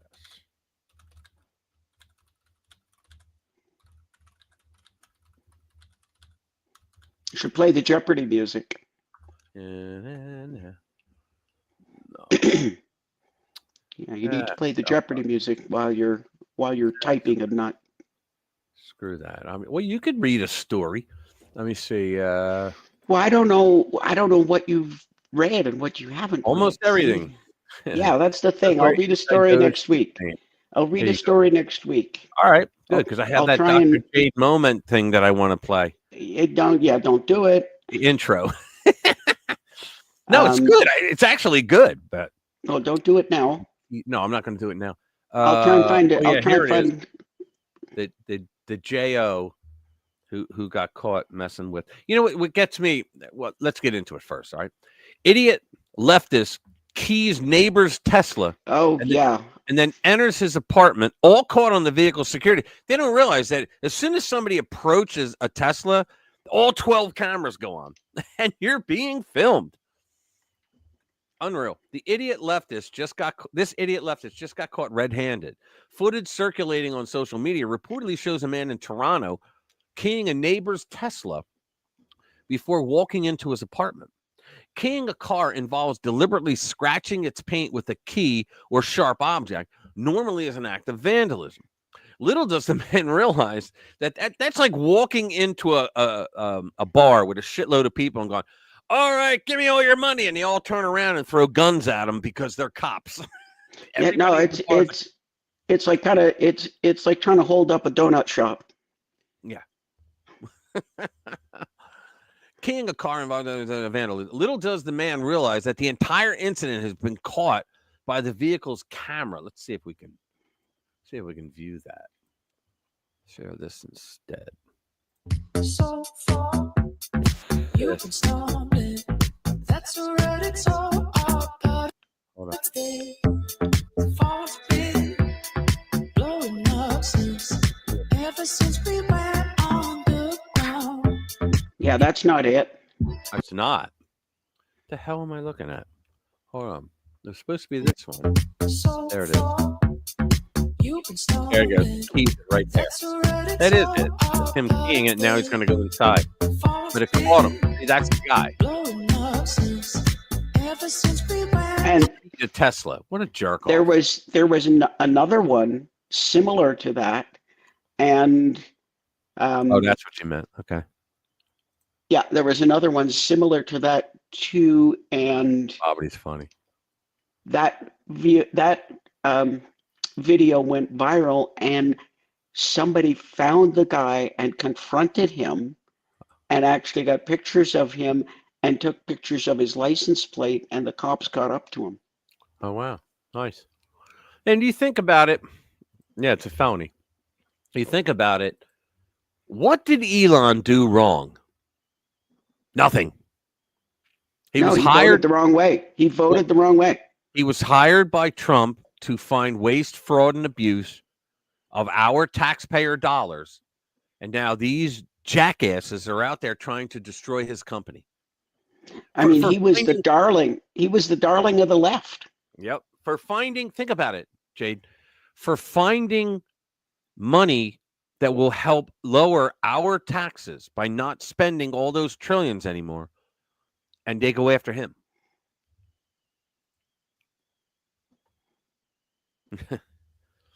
Yeah, that boggles my mind. They got a hard on for Elon and destroying Tesla, and yet he just saved them money, because Trump is talking about with this Doge shit and with the tariffs on foreign nations on their products coming in, that he wants to get rid of the income tax.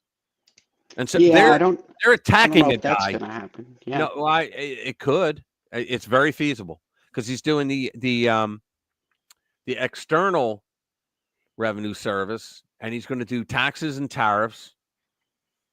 And with Doge cutting all the money and him closing these departments down, you're not going to need that much. Plus, let's talk this way. If they were to look at the constitutionality of all these departments, they'd all be shut down. But you have to get past crooked judges, because 99% of what they do is against the 10th Amendment. The 10th Amendment says that whatever's not written as a power in Article 1, Section 8, which is the enumerated powers, then they don't have the right to do it. It belongs to the states. Healthcare, Social Security, all that shit. None of it. They don't have a right to do any of it. I don't think they have a right to own land. It doesn't say it. Constitution doesn't say they can own land, the federal government. And yet, look how much land they own in the United States, how much they've commandeered. But, I mean, if you knock the government down to what constitutionally is allowed. Now, they could have had Obamacare, right? But they had to go through an amendment process. If we still live in a constitutional republic, which they claim we do, but they would have had to go through an amendment process and ask permission of the states. Can we create a healthcare program? And they know they'd never get it passed. Never. It's very hard to pass an amendment, right? But everything they do that is not within the enumerated powers is unconstitutional. Elon, you drive a Tesla, don't you, dear?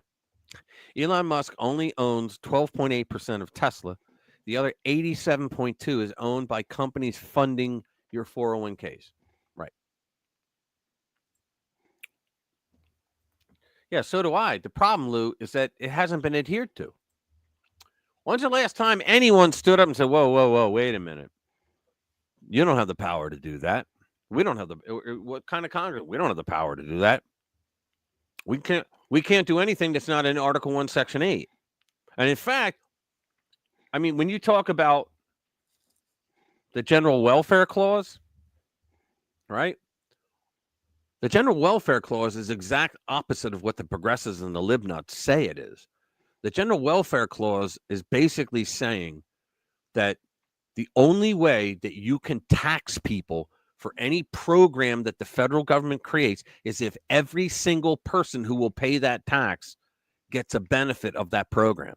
That's what the General Welfare Clause means. And that was created during the Constitutional Convention when Benjamin Franklin stood up and proposed that we create a tax for creating and maintaining canals. And the reason why he did it was he said, look, this is how in today the ships come into harbor. We take the stuff that people in the towns have bought, the merchants and all that. Then we go down canals and we have a donkey or whatever that pulls the boat along the canal. And that's how we deliver stuff. So we should have a tax. And Gouverneur Morris, thank God, came along and said, no effing way, because then the benefit for that would only be for the select few people that have to deliver the goods and not everybody else in the country. Like, what about people that don't live near those canals? Right? They live on their own. Why should they have to pay taxes if they're homesteading? Right? And so the Continental Congress, they debated it, they wrangled it out, and so did the delegates when they were trying, all the delegates in the 13 colonies when they were trying to ratify the Constitution. They argued and said, okay, then we are going to put this in the preamble. And so to promote the general defense and the general welfare, what the general welfare meant was you can only pass a bill if it is constitutional, meaning Article 1, Section 8, or an amendment. You can only pass a bill if it's constitutional, and you can only appropriate a tax for it if the entire United States, everybody in the United States gets a benefit of it. Now, I would say that 99 and 44, 100% of what these dipshits in DC do today would not meet that standard. And yet it's right there. It's right there in the Constitution.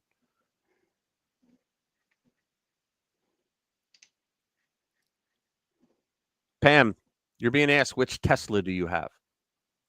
I forget. She told me once. We're friends outside of here. Know her personally. Well, I drive a Tesla too. Oh, do you? What kind did you get? Well, I think I told you this. I have a, yes, but I have the memory of a goldfish. So I'm just Oh, asking. there you go. Yeah. What's your name again? Oh, she answered. Yeah, I know. Who are you? Yeah. I have a 2018 Tesla 3. Okay. Cool. Yeah. I just like it. I have no delusions that we're saving the world one electric vehicle at the time.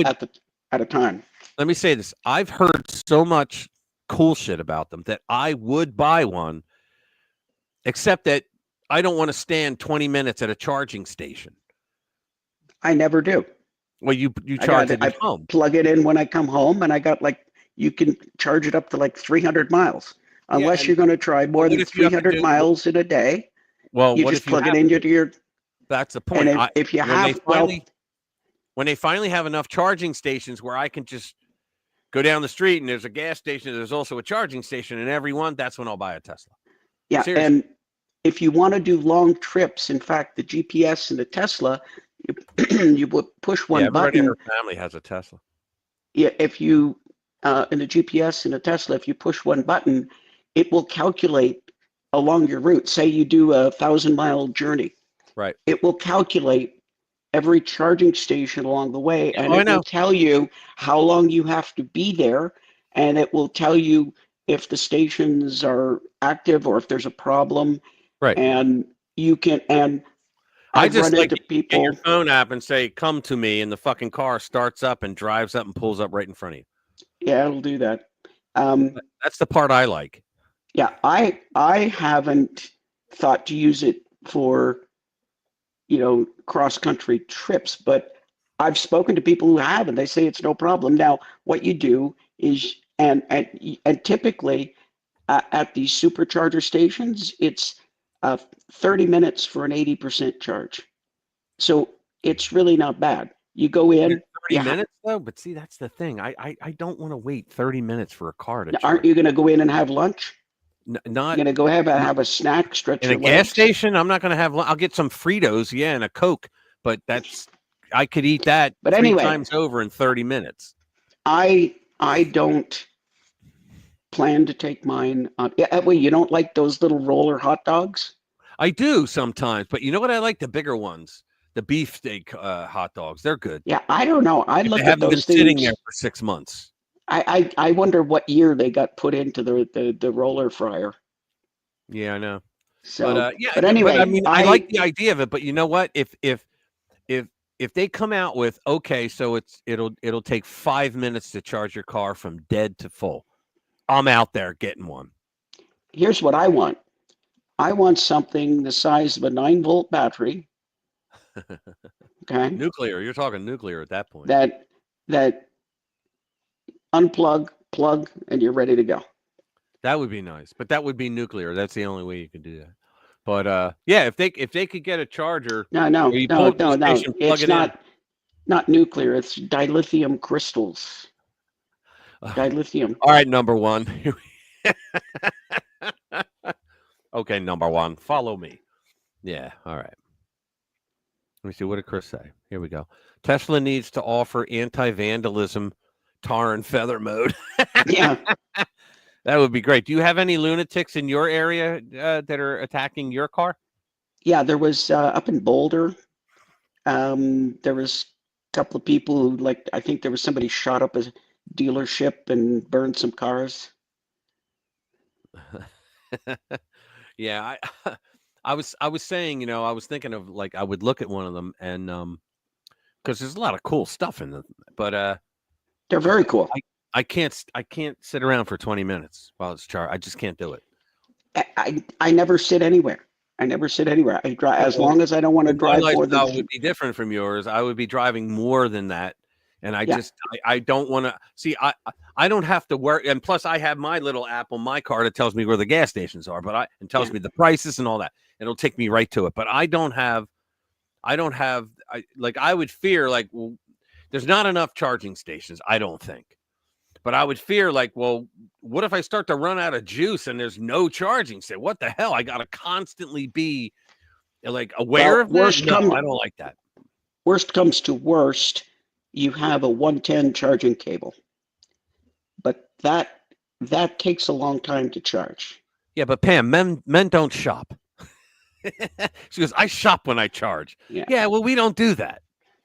We go in, we get something, we get the hell out, unless we're with a woman, and then we roll our eyes and we put up with it. Okay, we're getting to the end of the program here.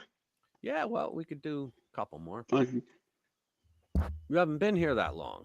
I haven't. I came in late. So tell me, everybody, did Rich take care of you in my absence, or did you miss me? I did, and I mentioned you were going to be late, so they knew. Yeah, I thought never. I meant. So did you read the story J.D. Vance calls Kamala Harris a drunk? Oh, that looks like an interesting story. I saw that last week. Oh yeah, here it is. All right, we'll do that one. J.D. Vance calls. Oh, hold on. That looks like a fun one. Yeah, it's a video actually, but we'll bring it up. Here we go. It is pretty funny. I mean, if you know JD, because he's a pretty serious guy, but he has Vice President J.D. Vance said the funniest thing I've ever heard intentionally spoken by a vice president, possibly in my lifetime. We've heard some pretty funny stuff from idiots and amongst past vice presidents, but this one, he was just off the cuff trying to be funny, and it worked. Watch. Well, how are you doing the job differently than Kamala did it?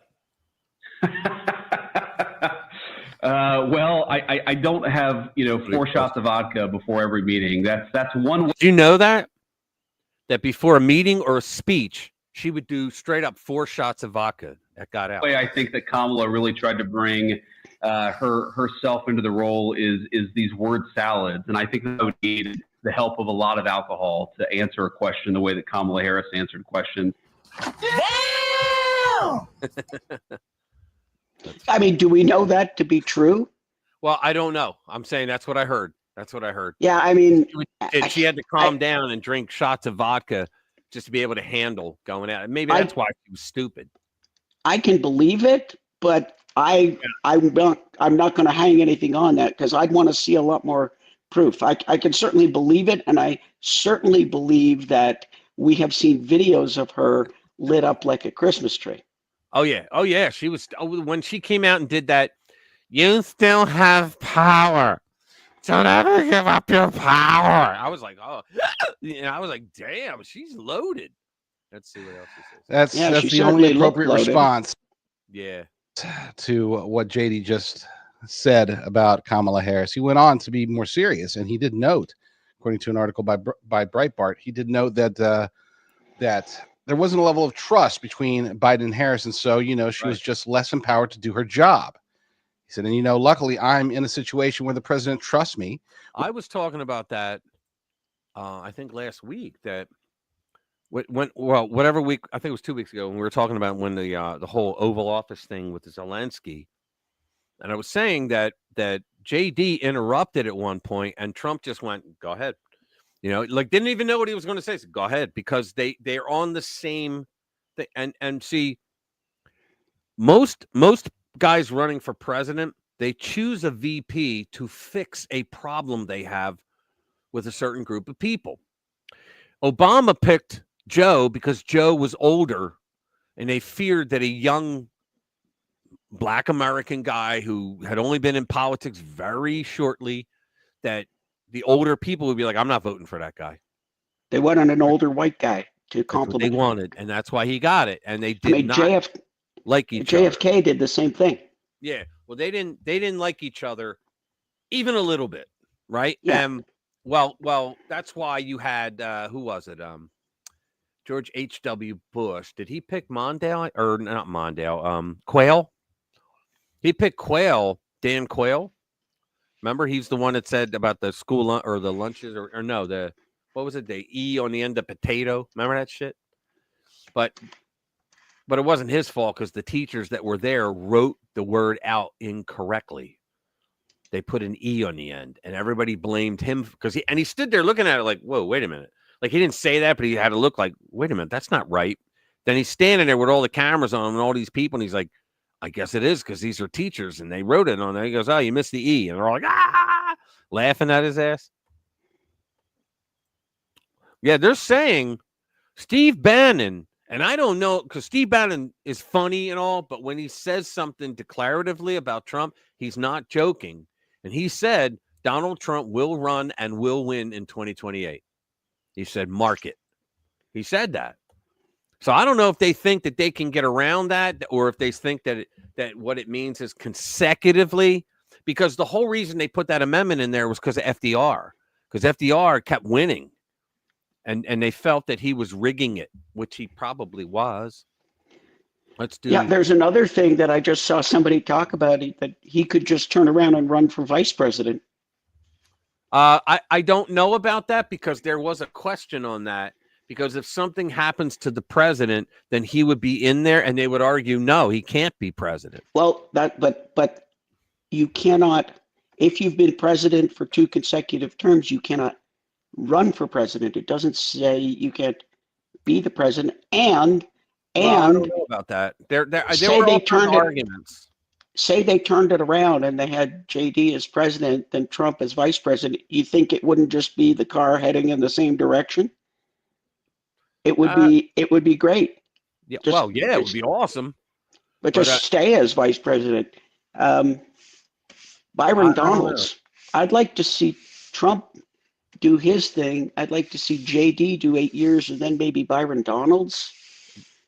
I would love to see Byron Donalds run, because he would. Byron Donalds, he'd be okay. I told him to his face. I said, dude, you're going to run for president someday, and you already got my vote. He started smiling because I appreciate that. If I was a Democrat, I'd vote for you twice. Yeah, really. I'd vote for you after I died.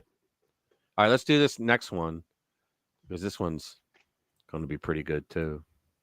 So, which one? The FBI. Just when you think the FBI can't go any lower, Catherine Herridge, who I like, drops a nuke. Ready? The FBI, once America's gold standard law enforcement agency, has officially become a woke joke. And the latest bombshell from investigative reporter Catherine Herridge, who used to be on Fox, proves exactly why. Herridge uncovered an absurd internal FBI inclusivity guide titled The New IQ, counseling agents on topics like managing unconscious bias. You know what that is? Well, even if you don't think you're being racist, you are, because you're white. Addressing micro inequities. A micro inequity is that you may not feel like you're privileged when you're white, but you are. And enhancing their inclusive intelligence. This is in an agency that is supposed to be going after bad guys. That's right, folks. Instead of honing investigative skills, physical fitness, and firearms training, the Bureau's finest have been getting lessons in wokeology. You really can't make this stuff up. The retired agents who talked confidentially with Herridge said that merit-based standards are gone. Now think about that was mostly Biden, because he put that equity shit and DEI and all that in every single department. They even joked that the legendary Quantico Training Academy is more like the Participation Academy, where recruits' only goal is to meet diversity goals. Can you believe this shit? These insiders, who, by the way, for what it's worth, are actually diverse, warned Catherine that FBI standards are sliding down a slippery slope, putting both the Bureau's mission and public safety at high risk. The FBI was once respected globally, but now they look and act more like a political weapon for the woke left. Guys, they were Joe Biden's Gestapo. They were his personal police force, just going after political opponents. That's all they were. They didn't go after bad guys anymore. That's all they were. Steve Bannon, let me see. So chasing down Trump supporters, targeting political dissidents like the January 6th political person, Steve Bannon and Douglas Mackey, while ignoring actual threats. And that's why I'm so glad that Kash Patel is now the director and Dan Bongino is the deputy director of the FBI. Now they're going to get back to law enforcement, because I mean, it started under what's his name? The guy that did the Russia collusion. He was the special prosecutor, Mueller. Yeah, Bob Mueller. Sorry. Yeah, Bob Mueller was a piece of shit FBI director, and he's the one that started using the perjury trap. If they wanted to go after a bigger guy, come in and ask you questions like 3 times during the day, like an hour each time, and they say, you know, what you told us this morning, what you told us this afternoon on the same question isn't the same. That's perjury. It's 5-year prison sentence and $50,000 fine. So you can get out of that by telling us what we want to know. He's the guy that started that shit. I didn't see that in the Constitution, right? But what were you going to say? Well, you could argue that the FBI really has no business existing. Yeah, I was going to say that, but I thought you would argue with me. I was going to say there's nothing in the Constitution that says you can have an FBI. Nothing. Well, and more than that, the FBI was specifically set up to combat bootlegging during Prohibition. Yeah. They had a specific mission, right. And it no longer exists. It hasn't existed for a long time. Right, and they were premier because they had more money than any other law enforcement. Yeah, agency. what year did they repeal the 18th? Was it 1920 I don't know. something? Anyway, yeah. But there's a group of religious women that had that done. Yeah, but the FBI. Yes, absolutely, Bobby. You're absolutely right. Sorry, go ahead. And the actual truth is that there's very little basis to set up a federal police force. Yep. The Army, absolutely. We need an Army. We need Navy. Yeah, but the Army's not constitutional either, believe it or not. There's nothing in the Constitution that says we can have a standing Army, but there is for a Navy. That's it. There's no Army, Marine, nothing. Yeah, there's no appropriation for it. There's really not. And that's my argument going back to what I said earlier. I believe that having a Navy is the only reason why the federal government could own some land, because you gotta store your stuff somewhere. Now they could lease it. But that's the whole point is there really is no basis except somebody came up with the idea. Right. And then once the function of the FBI was no longer necessary, they just looked around and found other reasons to keep it going. Well, what they did was, think about this. What they did was, like Ronald Reagan once said, the hardest thing to kill is a federal program, right? But when you think about this, when they started with the FBI, well, what was the FBI going to do? Assist local police? No, they were federal, right? So they said, oh, well, we don't have any federal crime laws, so we got to create them. So Congress said, oh, yeah, now we can justify our existence making the money that we make and sit around all day. So we're going to just come up with all these crimes that are going to be on the federal level. So murder on the federal level was worse than murder at a state level. I don't see how, because murder is murder, right? But that's what they did. They spent years building laws up. Ideally, what they should do, at least in my world, my ideal world, is they should do the same thing as they just did or are doing with the Department of Education. You have a small central. Couldn't agree more. Yeah, a small central core to do things like, well, the Department of Education, they're going to look after student loans and Pell Grants. They'll have, various national standards, and that's all they're going to do. They're not going to be in charge, and they should do the same thing to national policing. They should have a small core that does national coordination, do maybe some intel nationally, and then the rest of it is on the state and the county. See, a lot of people don't understand that because they never read their history, but I'm not blaming them. I'm just saying the federal government, if you think about it, under the Articles of Confederation, it was basically they would give guidance.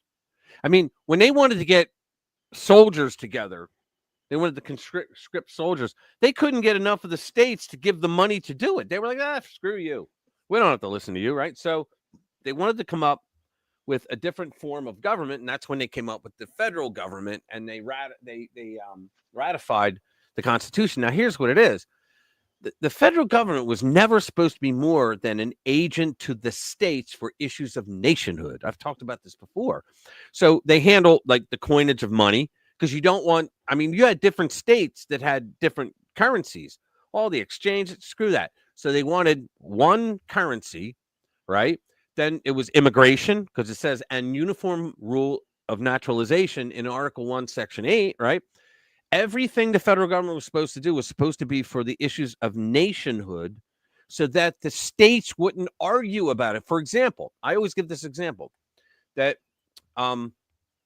New Jersey could create a law that says only businesses from New Jersey can do business in New Jersey. Now, that would screw New York, Pennsylvania, Maryland, Delaware. It would screw a lot of other states that had businesses there. So what would happen? You could have lawsuits. You could have war break out among the several states, because each state, a lot of people don't realize this either. Every state is its own country. It's a country, okay? They call it the state of Israel. It's a state. Pennsylvania is a country. It's a state, okay? They say the United States is a country. The United States is, think about this. If I always say, if you are a realtor and you own a real estate firm, and you have your real estate firm, 20 years, you're great, everybody loves you, right? You're doing well. And you join this group of realtors, that's this national realty group, and you join them, right? Are you no longer your own realty company? You now are your whole realty thing is with that group? No.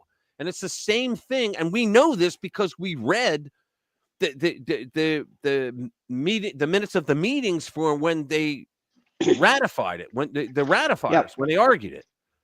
So and they used to call it the several states. Right. But the thing the thing is, let me say it. The thing is that there are certain powers that Article 2 delegates to the executive, whose powers are vested in a president, right? National security, immigration, and right. Well, that's the whole federal government as a whole. Yeah, and it also gives the president exclusive authority in the Enemy Aliens Act, which has been declared and supported by the Supreme Court as not subject to judicial review. Right, unless the president's name is Donald Trump. But my point here is everything the federal government's supposed to do is to make it so that the states, like for example, the Commerce Clause, okay? The Commerce Clause was put in there so that my argument earlier, where New Jersey could create a law that says only businesses in New Jersey, no, okay? Or they could say, well, in order for you, because remember, no planes and trucks and all, in order for you to get to Maryland, you got to go through us. Well, we're not going to let you, right? So the Commerce Clause was so that commerce happens. It keeps well regulated, keeps moving, right? Yeah, I read that, Bobby. Yeah, it keeps moving, all right? But our Democrats in the 20th century did so much shenanigans with that they made it so that the federal government now has the right to tell a business how he can run it. That's not it at all. Because they use the Commerce Clause to control everything. The federal government is supposed to take care of national issues. Now, we didn't have interstates, but I think we understand interstates, national, like army, right, troops, which we're not supposed to have, but okay, national security, that kind of thing, immigration. Right. These are federal issues. The post office. Yeah, the post office is a national thing, but it's not even you have federal. your UPS, your Federal Express, you have all that, but the post office could only be the official government for delivering stuff can only be the federal government because it's in there. But it's not the federal government; it's a private entity. Well, that was Reagan. Reagan made it a private entity, but it's still, he took them off the pension and put them on Social Security. Yeah. that was making it a private entity. But the fact of the matter is, it still has a lot of ties. It's kind of like the Federal Reserve Bank is not a government institution; it's a private bank. However, the President of the United States gets to appoint one person on the board. Well, why if it's not government? Right? The rest are elected to there through the channels of the bank bureaucracy. Yeah, Bex was here earlier. I haven't seen her in a while. I haven't seen her in a long time anyway. I don't know where you want to leave. All right. I think we're running into overtime. How's that? 3.5 hours. Yeah, but it's only like an hour for you. An hour and a bit. Yeah. Let's see. Somewhere in New Jersey, old folks home. Senile former hitman. Remember what happened to Jimmy Hoffa? Yeah, I'll bet. Yeah, Jimmy Hoffa. I forget. Didn't they like figure out where he was? He's like under cement under a highway or something. I don't know. In some foundation of some bridge somewhere. Yeah, something. I don't know. But anyway. All right, guys. Do me a favor. Hit that like button if you haven't already before you split. How many do we have here now? We have 20. All right. Cool. We got 19 likes as far as I can tell. I see 20. Yeah. Now it's 20. Yeah. Now it's 20. Now I got 20. Yeah, I don't know. Where's Jeremiah and where's Special K on acid?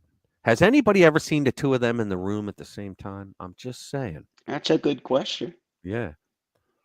Yeah, smash that like button, guys. Please. Helps us out. I appreciate you guys being here. You guys are awesome. Every single Friday, you guys are here. You're the best. And you make this thing fun, too. Yes. Thanks, bro. Very amusing. All right. I will see you next week. Hope, providing I don't have any unexpected family duties. There you go. See you guys next week. She said duty. All right. Beavis and Butthead. All right, guys, we're out. Thank you. Have a great weekend. Love you all. Bye.